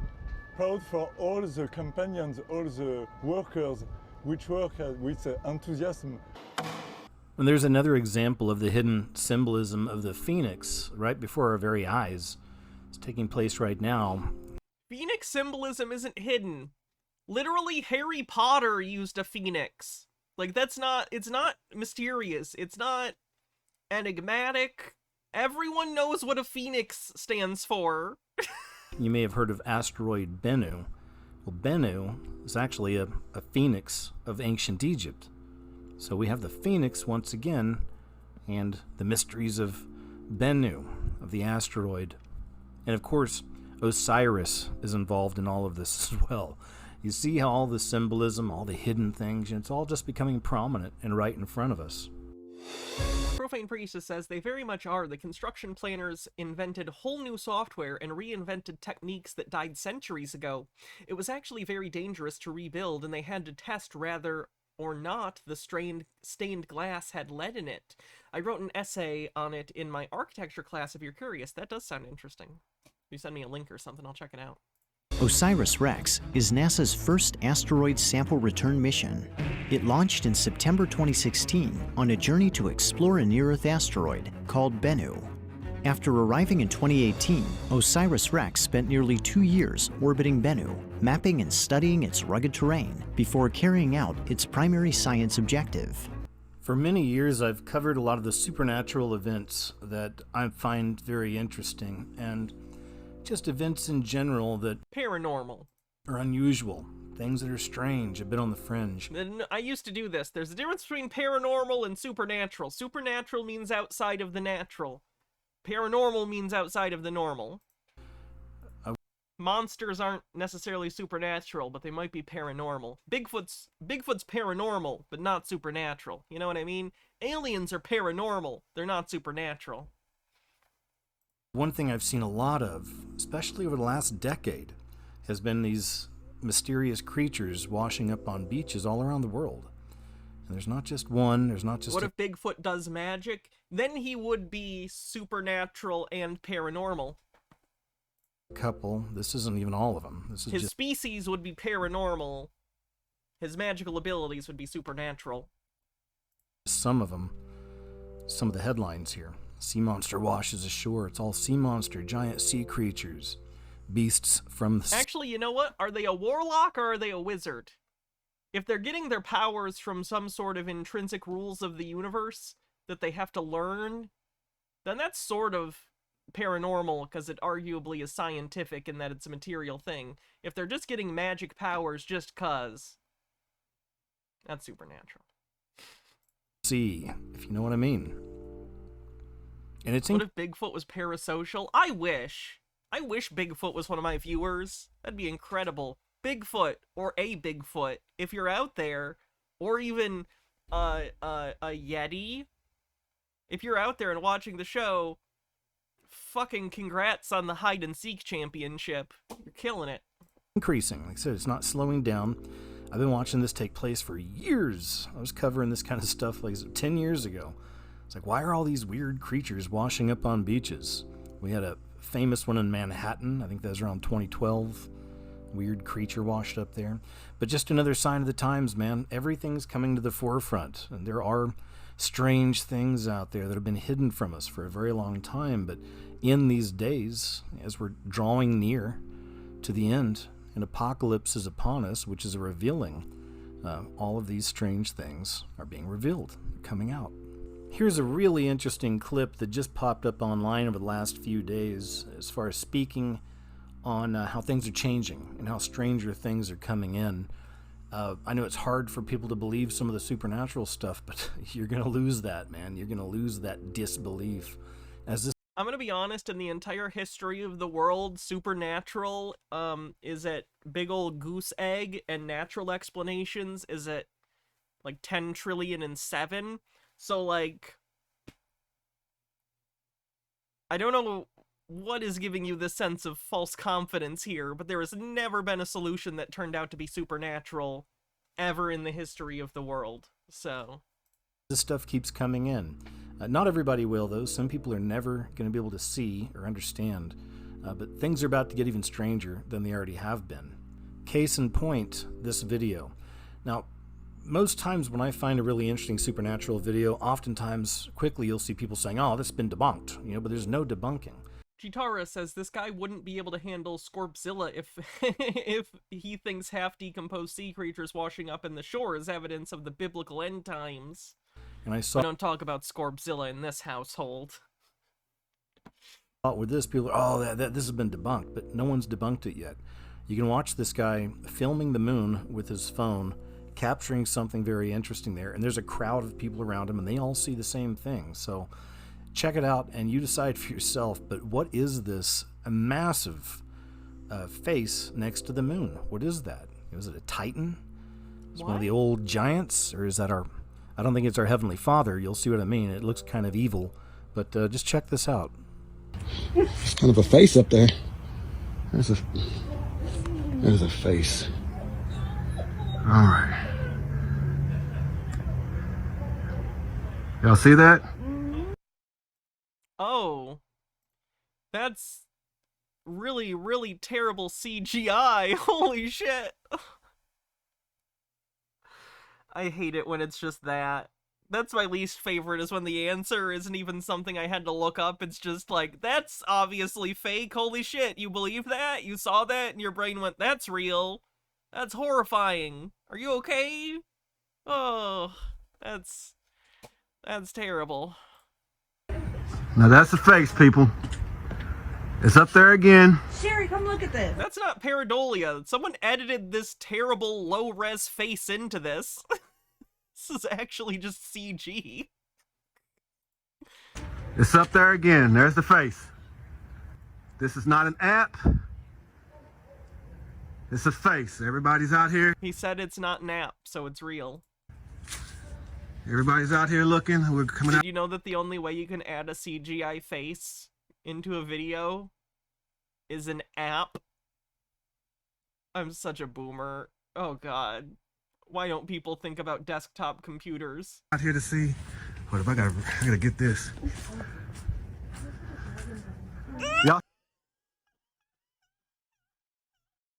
I don't think you need to be Captain Disillusioned to see through this one. Up there again, it's your boy, the face. See that? That's crazy. That's crazy. Now, hold up. Let me zoom so everybody can see it. Nice. Zoom on it. Hey, y'all need to call somebody. Who do you call for a giant face? I don't think I have the number for that. Maybe 411? I don't think they'll have information for me, though, but that's the closest. Hello, 411, do you have any directory information on giant ominous sky faces? No? Okay, can I get the Domino's number then? Yeah. Tell them we're out here, what we're looking at. Now y'all see this. You see it, right? Yeah. I'm just saying, there it is. That's a nice, crispy face. Hey, somebody got another phone? I don't want to be the only one recording this. Start recording this, Roger. Yeah, you gotta get this, we're all out here. We're just out here looking. There's the dog, even the dog's tripping. There it is. Big face. You gonna record that too? The dog's even barking. All right, he's getting it too. So you'll probably have 2 views of the phone. There it is. We had the face, the alien. Feel about it. Oh, help us! Yeah. Help us! This might be the... Wow. And we... Jitara says, don't panic anyone, that's just, nondescript mon, the ominous emissary of Paul looking down from their celestial chariot. You know they got like the chemtrails flying across, look like they're trying to block it out. And now for this next story, I want you to check this out, because think about some of the things that have been happening. We had the aliens in Las Vegas. Remember the landing of the 8-foot tall creature, the 10-foot. No, that's not what happened at all. Teens set off fireworks and made people think there was a shooting happening. That wasn't aliens, it was youths. 10-foot tall creature that was reported by the family in Vegas after seeing a UFO. Was Groppler Zorn flying over. Justice for Groppler Zorn. We had the face peelers in Peru. The youths. The youths! I'm sorry, youths. As an example, I'm sorry, 2 youths. People flying around, removing people's faces.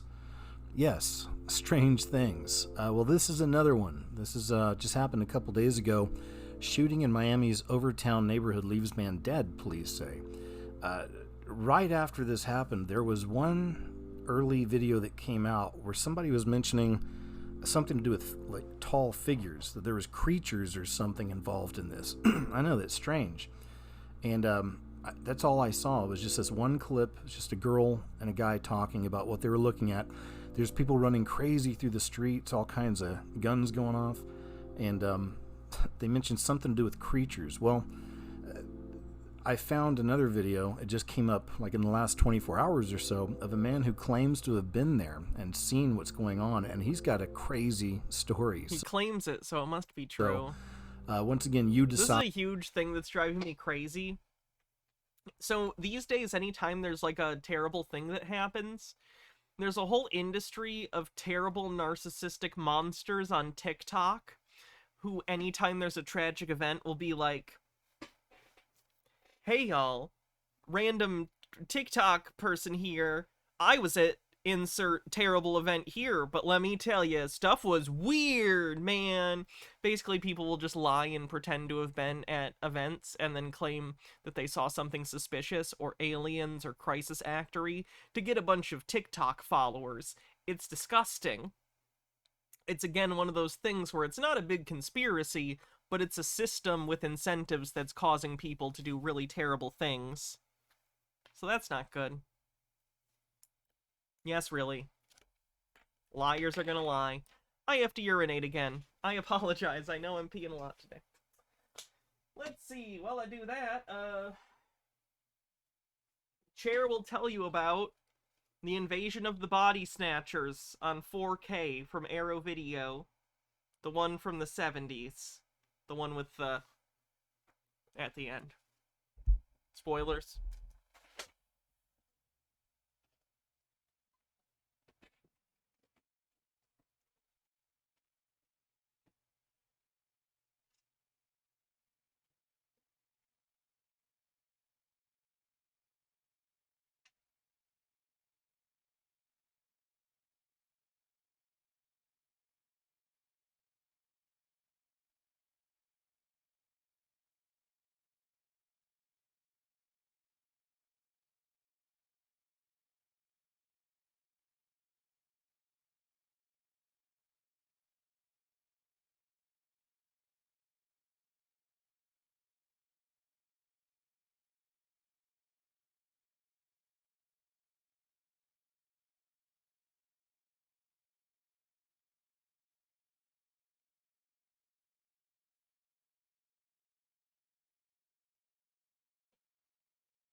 Okay, but I wanted to share this because it's right in line with my thought process here, how the veil truly is lifting quickly and stranger things are becoming the normal. They're coming in.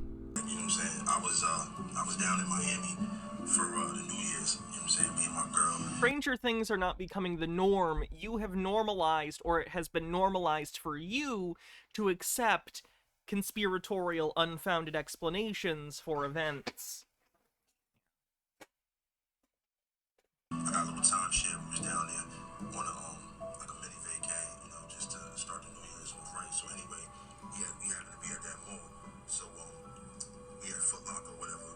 Next thing you know, you start hearing all this commotion outside. Sound like firecrackers or something. So that's way too quiet anyway, but you get it. They're trying to come up with a paranormal explanation to a normal thing. Genuine. That's literally a clip from Signs, which I'll skip.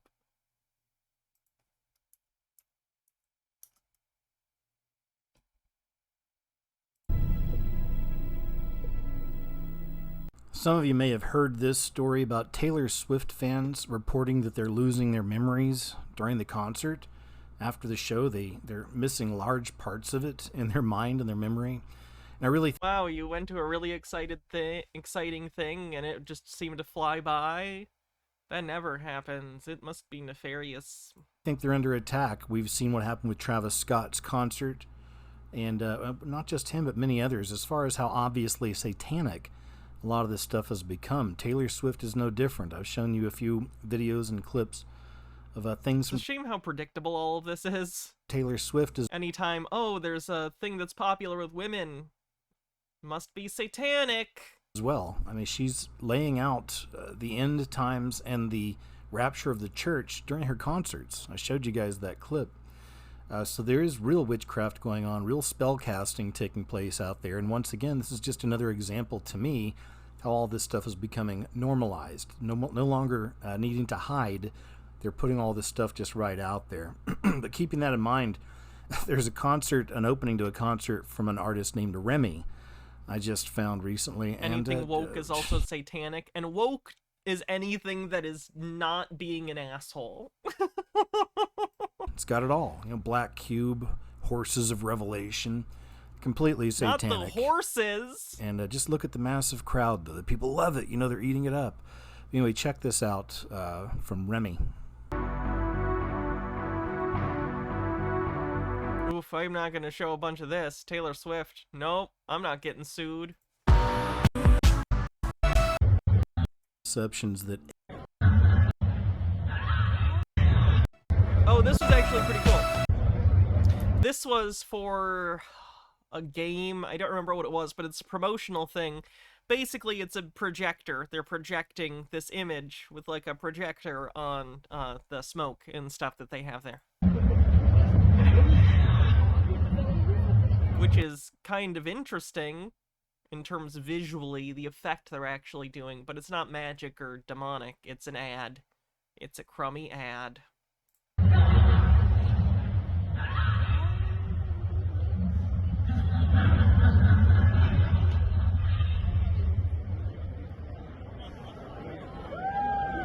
One of the first really big lies and deceptions that every child is told in every child's life, for the most part, they're told about Santa Claus, that there's a jolly old fat man that's going to give you presents because you've been a good little boy or girl. It's not even true for most kids on Earth.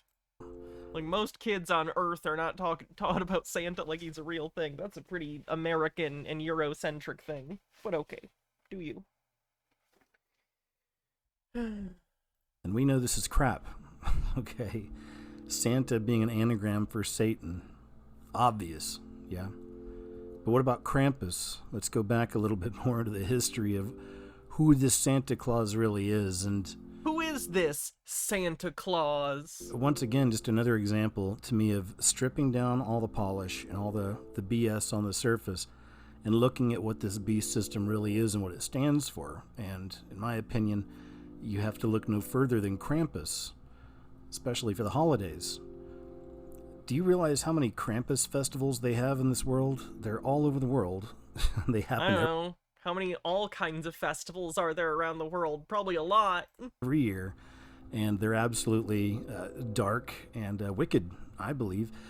Every cultural tradition that I don't immediately understand and like is evil. I did a little compilation. He would be such a great sociologist. Or Here. anthropologist. I don't know what this object is. It's probably ceremonial and definitely evil. Just check this out and you'll see what I mean. But once again, this is stripping it down, removing the polish. The natives seem to be doing something very strange, which makes me uncomfortable, and therefore it is the work of the devil. And seeing everything for what it is. We're in a satanic system. We're in the beast system. You're a spirit living in the flesh. And the only way to get out of here, to truly make it back home, is through our Heavenly Father's Son, Jesus Christ, through his sacrifice for us, for your sins. It's the only way back. Otherwise, it's going to look like this. Otherwise, we'll be held captive by the enemy, by Satan, forever.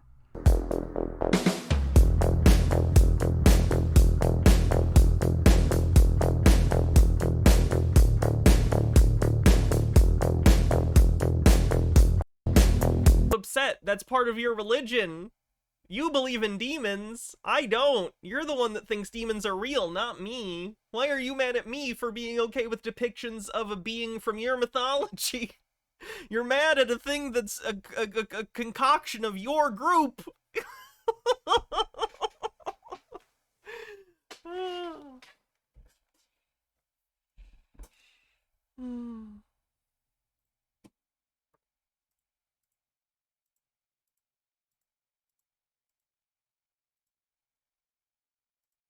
There's this one video where the actor is going around a corner and he is... I think we've seen that one.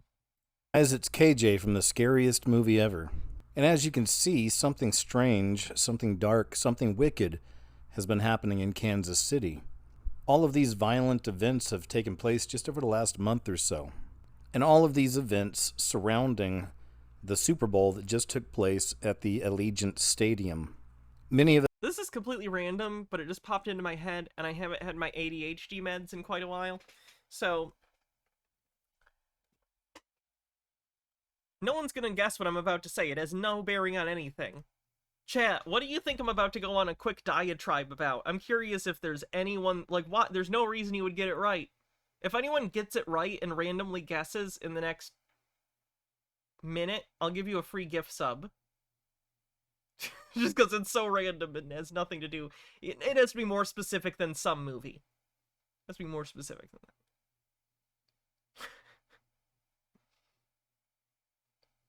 You get a minute. us understand that there are Luciferian or Satanic controllers in this beast system. These people do their works in shadows. They try to hide in the darkness. They use subliminal messaging. They use symbols, numbers. They choose to communicate in ways that most people wouldn't recognize. One thing we found while watching all of this over the last several years is that these people enjoy doing these rituals, these satanic rituals in public, right before our very eyes, including the people that don't. I always find that interesting because these people have to both explain why they believe certain things are satanic, but not only that, but if it is, why would they be showing it in public if it was this easy to decipher?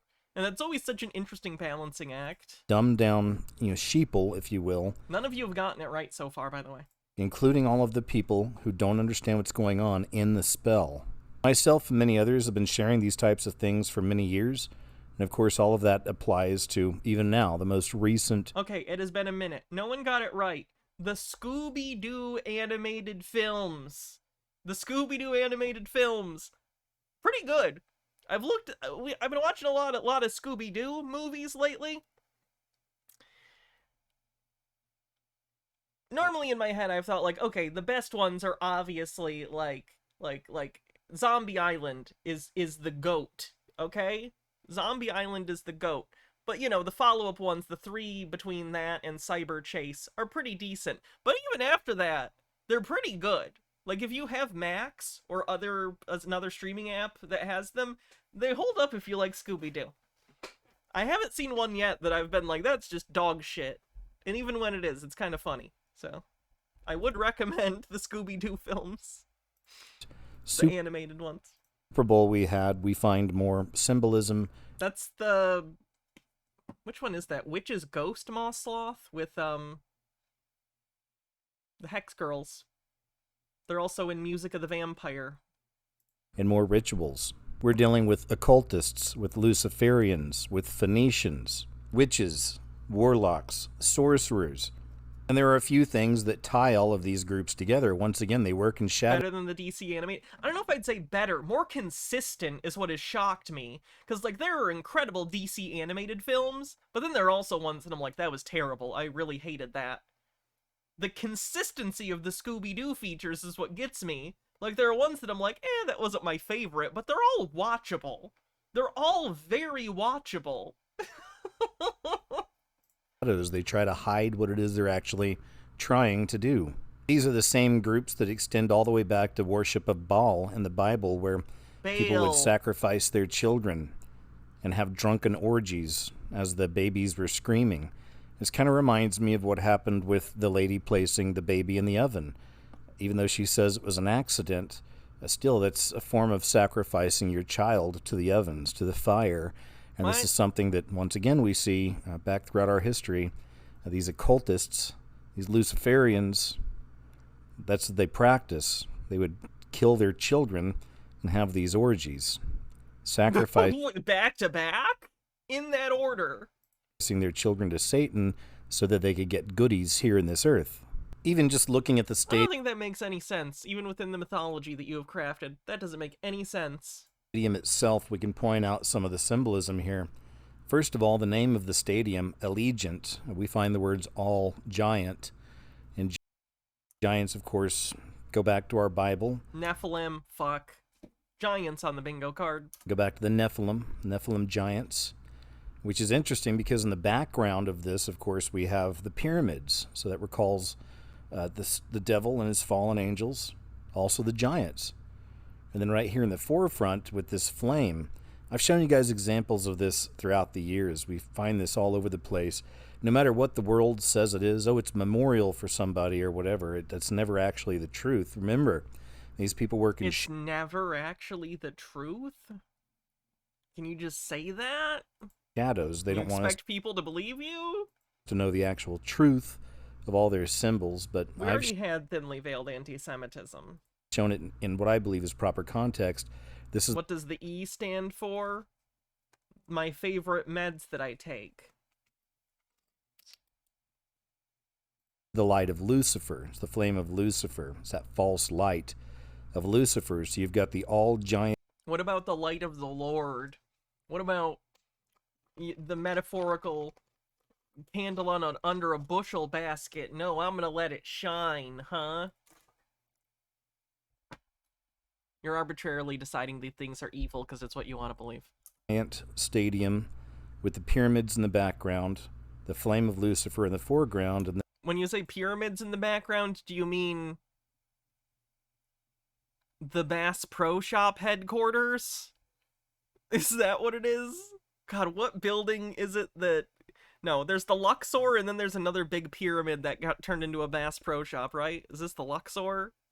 And then you've got the sun symbol, of course, on top of the eye, because these people... Is that what they actually mean by e-girls? Sun worshippers, and this extends back to Lucifer himself, right? The false light of Lucifer. And all of this is where they're going to play their games, which is Roman bread and circuses. In this video, I'll show you some of the things I noticed during the Super Bowl halftime show, but also the commercials. We always have to pay attention to the commercials. They always make... Fun fact, you don't actually. I don't watch commercials, and I'm much better off for it. Make a point to let us know that it cost $7 million for a 30-second spot. And the reason it costs so much money is that these people understand the mind control here. They understand how powerful these commercials can be with all of these eyes on them, right? So, of course... That's not magic. That's an ad. We're going to find more of the beast system symbolism, the satanic symbolism, their ideas, their narrative in the commercials. So I want to show you a little bit of that as well. Here's something else I wanted to point out in reference to rituals, and this is one of the ways we see them performing rituals before our very eyes. But, you know, with Kansas City Chiefs, we have your colors red, black, and white. I think they throw yellow in there sometimes too, but red, black, and white. And I've shown throughout the years, traditionally, red, black, and white, these are the colors of sacrifice. Also, they harken back to the Church of Satan. But we find red, black, and white in all kinds of videos, movies, TV shows. They're basic colors. What are you talking about? What? Associated with the devil and Satanism and something wicked, but oftentimes it's a ritual and it's a sacrifice. And even during that shooting, you'll see that this is what a lot of the people were wearing. They were wearing these colors. Because that's the colors of the team. Every team in the NFL has fucking team colors, because it's a sports team. They said there were around 1 million people in Kansas City for this parade. And you can actually look at footage or just pictures of all the people wearing red, black, and white, running to and fro, and all the chaos after the shooting. And the reason red, black, and white, another reason why it goes back to sacrifice, is ritual sacrifice, is it goes back to the black and white checkerboard floor with the Freemasons and the sacrifices that take place on those floors. The blood sacrifice in the Masonic Lodge. Open the door, get on the floor. Everybody sacrifice the dinosaur. Floor on the something like that. The black and white tiles. I've shown examples of this as I don't even know if that's black and white. They're reflecting yellow from the clouds for sure. Well, throughout the years, they show this in movies all the time. They'll show people being murdered on a black and white tiled floor. White checkerboard floor with a Not in particular, no. I'm sure you'll find certain scenes where that happens, but that's because a lot of places have black and white tiled floor. It's like a thing, and there's 10 trillion examples of people being killed in media, so sometimes you're going to see one on the other. Freemasons and the sacrifices that take place on those floors. The blood sacrifice in the Masonic Lodge, on the floor, on the black and white tiles. I've shown examples of this as well throughout the years. They show this in movies all the time. They'll show people being murdered on a black and white tiled floor. They won't say it has anything to do with masonry or anything like that. It just happens to be a black and white tiled floor in whatever area in the movie or TV show, and somebody's getting killed on it, or throat slit, or whatever it is. Black and white flag? This happens all the time because it's something real that takes place in some of these lodges that are higher up on the pyramid. Right, that understand these things and are actively engaged in this kind of sorcery. Here's an example from a Super Bowl halftime show from a few years ago, The Weeknd performed during this one. I did a video on this one as well. Of course, it was showing nuclear devastation and destruction in the background the whole time, and they were running around with these colors of sacrifice, red, black, and white. I tell you, this is all the time. Famously, red never comes up in show business ever. You'll see this all the time, but once you recognize what it is, man, there's no one seeing it. Believe me, it's everywhere. The red, black, and white. They play it all the time. Now here's something else that gives away the ritual. You know that the number 33 is very important to these occultists, these Luciferians, these... I think it's mostly important to conspiracy theorists. Satanists, these Masons. We see it all the time, and this is one of the things I've shown you throughout the years is the 33 and their usage of it, and you can see it even right here. This is a wide shot from the Super Bowl halftime show, and you can see that the ends of the stage actually fall right on the 33-degree spot, right on the 33 line. On yard, 33-yard line, degree. I know he means that because 33rd degree Freemason, but the 33rd degree line. Sides. So once again, we have the 33 also, right in front. I don't think that hits the 33-yard line. That looks more like it's hitting 35, at least on that side. The other side, it looks like it's hitting... It's going all the way to 30, so I don't think either of those are exactly 33. Of us in plain sight, but so few people can see. Here's a good shot of Usher, who is the main performer for this Super Bowl halftime show. Usher, of course, ushering in the beast system, ushering in the final beast system. It makes sense. You can see the flame of Lucifer in the background just above his head, appropriately enough. And here in the foreground, he's sitting on a throne surrounded by some kind of a crown. But what could that crown be? Well, I believe I understand what it is. He's Well, reaching now? Now he's reaching? I believe I understand what it is, especially when understanding the people we're dealing with and what it is that they worship, what they believe, and what it is that they're constantly putting out on the public, an unassuming public, a mostly blind public, and they're constantly putting out these messages. I believe it's in reference to Semiramis. And as we find so often with these occult figures, even the devil himself, they go by many names, they represent many different things, but what's most important to understand is that they stand against Jesus Christ, and they stand for... They'll do like a syncretism thing where they'll see the same symbol being used in various places and assume it must mean that they're all from the same group, trying to send the same message, not understanding that certain symbols become broadly recognized as signifying things, and that doesn't mean that it's being sent from the same sender. So for instance, this corona, this like crown effect, has been used in various tableaus and artistic depictions throughout different eras of history to mean different things, either a halo effect or a sun to show divinity or royalty. Like, it's meant a variety of different things in that wheelhouse. You'll see some Renaissance depictions of Jesus similarly, and that evolved into a more, like, typical halo thing. But anyway, the point I'm trying to get across is this is not a bunch of people from the same group trying to get something across. It's different artists using a collective language. They're using the language of visual symbolism to get something across.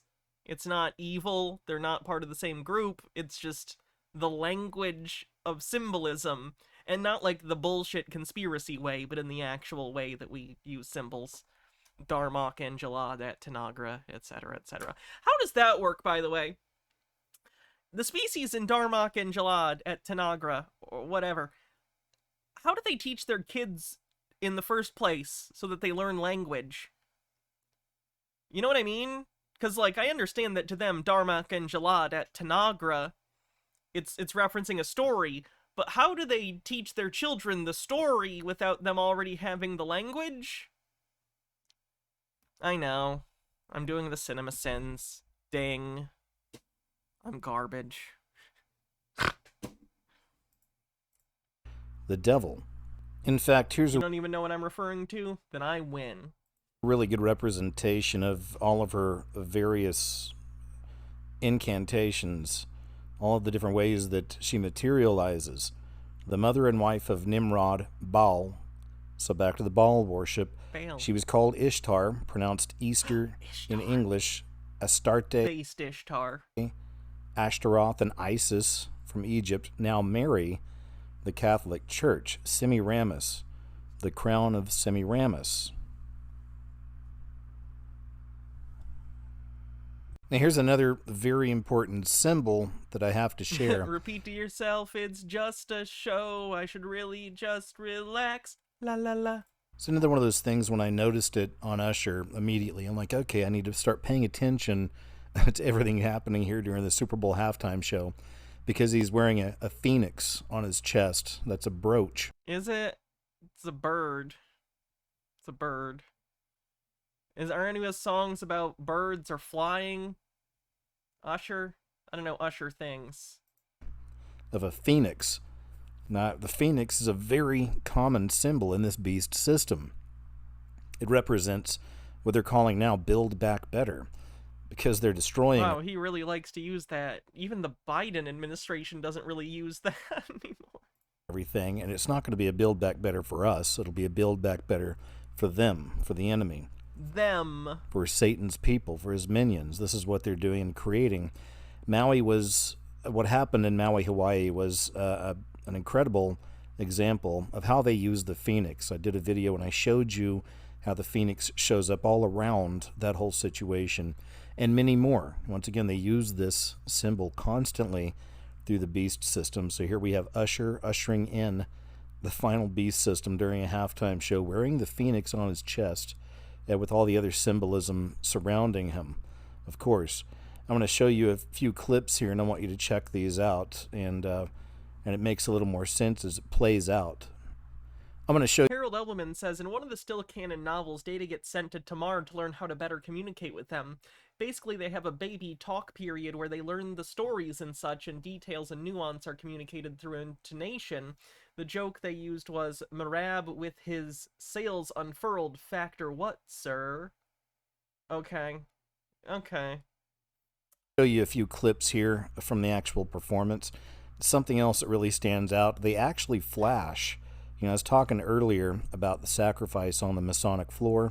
Let's see. It's a phoenix, symbolic for his career. Judge the Jewels. Usher's epic Super Bowl man brooch was a phoenix. I assume this is probably talking to the person who created it. That's interesting. Well, during the Super Bowl halftime show, they actually flashed the Masonic floor, which is the people that are behind all this anyway. But they flashed the black and white checkerboard floor during the performance. So I'm going to share that with you. Also, you're going to see Alicia Keys and her performance during the Super Bowl halftime show. She also represented a very common symbol we find in the beast system, which is the Lady in Red. The Lady in Red is also a reference to the Scarlet Woman from the Bible. And we've seen that just sounds like the same thing with extra steps. This represented once again throughout time. Katy Perry rode the beast during one of these Super Bowl halftime shows, once again representing the Scarlet Woman, the woman on the beast. The Lady in Red also represents power and lusts and all the things that you could strive for in this world, not in the world beyond. So we find Alicia Keys playing that role, the Lady in Red. And in fact, Rihanna did a Super Bowl halftime show just a few years ago, and she performed as the same thing. She was doing the Lady in Red, the Scarlet Woman. Man, it's almost like red's a really common color for flashy outfits you wear when doing your performance. And in this performance, you're going to see her. It's very interesting. As the camera pans over to Alicia Keys as a Lady in Red, she's playing piano on a red piano that I believe is a serpent. If you take a look at the piano, it looks like a serpent with its mouth open, and look at the bottom of the piano, and it looks like a tongue. So you're going to see that. But what's more interesting is as the camera pulls over to Alicia Keys, they literally show you an example of the veil lifting, which is something I've been telling you is happening for the last 10 years. You know, the veil is lifting. Stranger things are coming in. Stranger things are happening. You see a physical representation during this performance of the veil lifting and the serpent being revealed with the Lady in Red, the Scarlet Woman.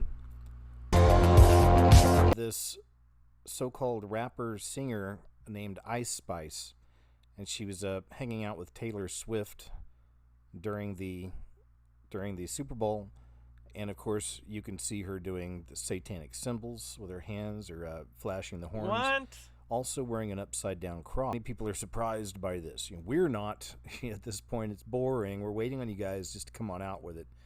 And more and more they are. More and more it's becoming obvious in these days. Intentionally just showing her soon, album cover with the butt. Tribulation, there'll be no reason for them to hide anymore. Everything's going to be all the evil. Everything's going to be out in the darkness once the restrainer leaves. Like everything's going to just come right out. But just really think about this for a second. This Ice Spice. Here's the name of her most recent song from January 26th. Look at the views on this. Like 11 million views, over 11 million views. And this is really the title of the song. It's You Think You're the SHIT, but You're a Fart. You let that sink in. Remember the movie Idiocracy? In the movie, it was supposed to be 500 years in the future. Everybody's just totally dumbed down.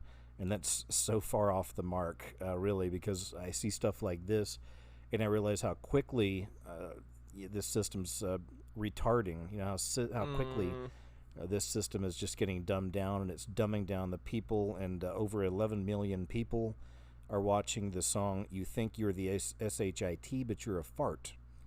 Yeah, let that sink in. But this is the same girl who is doing the satanic symbols. Because you see, I think there's a lesson here. People like this have to use Satan. They have to use these other means to get some kind of fame in this world and to earn money. Because apparently either they can't or they don't think they can do it like on their own or any other way. And this is a great example. This person has very little talent, if any at all. She has a big rump, which apparently is a big deal these days. People love a big rump.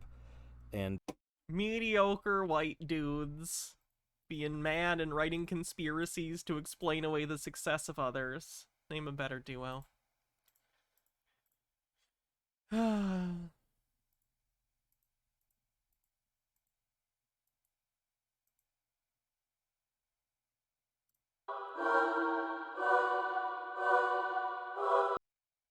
Not him, though. He hates big rumps. Yeah, that's why he put a picture of it throughout so much of the video. Hey everybody, welcome back for another video. Today Gitara says, so capitalism is a motivator for devil worship and pacts with denizens of hell. Interesting. we're going to be talking about Shakespeare and the reset, because Shakespeare is a very mysterious character, and I think that's because he has been used as a means of explaining some of our hidden history, and we're going to get into it looking at some of I hate the Shakespeare conspiracy theories. these lost theaters or playhouses. So let's get started. So as mentioned, a lot of mystery surrounding Shakespeare. Did he even write the works that are attributed to him? Yes. And a lot of conjecture, a lot of theories, but we're going to be looking at these lost playhouses, these theaters. And there's one we're going to look at here called the Curtain Theater, or used to be called the Curtain Theater, but it is now significantly buried beneath London. And there were excavations that happened in 2000. Yeah, it's gonna be the Shakespeare's plays are written by other people conspiracy. 12, and the exact location that was lost until, as mentioned, 2012. The approximate locations of these theaters were known, but the exact locations in some cases were lost. And what you're looking at are just the remains of London's second purpose-built playhouse, the Curtain Theater. And just as a frame of reference, I believe this area is the current city of London, St. Paul's Cathedral, and here's where the remains of that Curtain Theater were located. And we're going to look at this other site relatively close to the Curtain Theater called, well, just the theater. And this is the Curtain Theater again during excavations, but this one now is looking at the second location called the theater in London Borough of The thing is, there isn't solid proof of this theory. It basically goes, certain academics in the past finding it hard to believe that an uneducated commoner could come to write what is considered high art, so classist bullshit, and a lack of first-hand documents about his existence, which for the time is not uncommon. We don't have, like primary source documents for a lot of people who lived that long ago. We mostly know about him through his work. So, I don't know. That's a lot of it. Overthought says, do you think 500 years from now there will be a conspiracy theorist asking if Stephen King actually wrote his novels? Honestly, maybe. There are probably people now who do that, if I'm being honest. He wrote a lot. The conspiracy was cocaine. And as mentioned, both of these sites were deeply buried under 19th and 20th century buildings and deposits. And these are just some images from excavations at this second location. And there's an interesting floor that was uncovered, and I'm just gonna zoom in on that here real quick. Excavated floor tiles. So I thought that was interesting. And a third location called the Boar's Head Playhouse. Deep under the ground, the remains of that early playhouse theater waited somehow undisturbed until 2019. And going back to our trusty map, upper right here, these were the Maybe the real conspiracy was the cocaine we did along the way? Probably. Locations we looked at previously. Shakespeare was considered low art because it was crass at the time that it was made. Certainly not when it was being revisited in, like, the 1900s. And the arrow here points to the location of the Boar's Head Playhouse, which is off map Sorry, here. 19th century. I meant 1800s, 1900s. Just as a general idea, here's some of the images from the excavation of that playhouse. And just wanted to mention, they found some of the remains of this theater 4 meters approximately below modern ground level, so over 13 feet. So a lot of these sites, oh, he's gonna say mud flood, significantly buried, some of them lost, only to be rediscovered in modern times. And a fourth playhouse we're going to look at, or theater, is referred to as the Globe Theater. And this theater was actually destroyed by fire. I think it was constructed in 1599, destroyed by fire in 1613. Then a second one was built on the same site, only to be destroyed. The precise location of the building remained unknown until a small part of the foundations was discovered in 1989. Yeah, the globe. Toreador says, wow, it's like the whole city was bombed flat at some point in the last couple hundred years. Theater, Shakespeare's But they playhouse, kept calm, and they carried on. burned down. And I believe it's underneath a place called Anchor Terrace, or, portions of it were anyway. And here's where that theater was located, on the other side of the Thames. Yeah. I think I'm going to call it a night. We've been going for a little over 4 hours. If your timer says less, it's because we had to restart at one point. Sorry about that. So, that's an extra long Tinfoil Tuesday. That was fun. Next week, maybe we'll do a long one, too. Because I still have a bunch we haven't gotten to.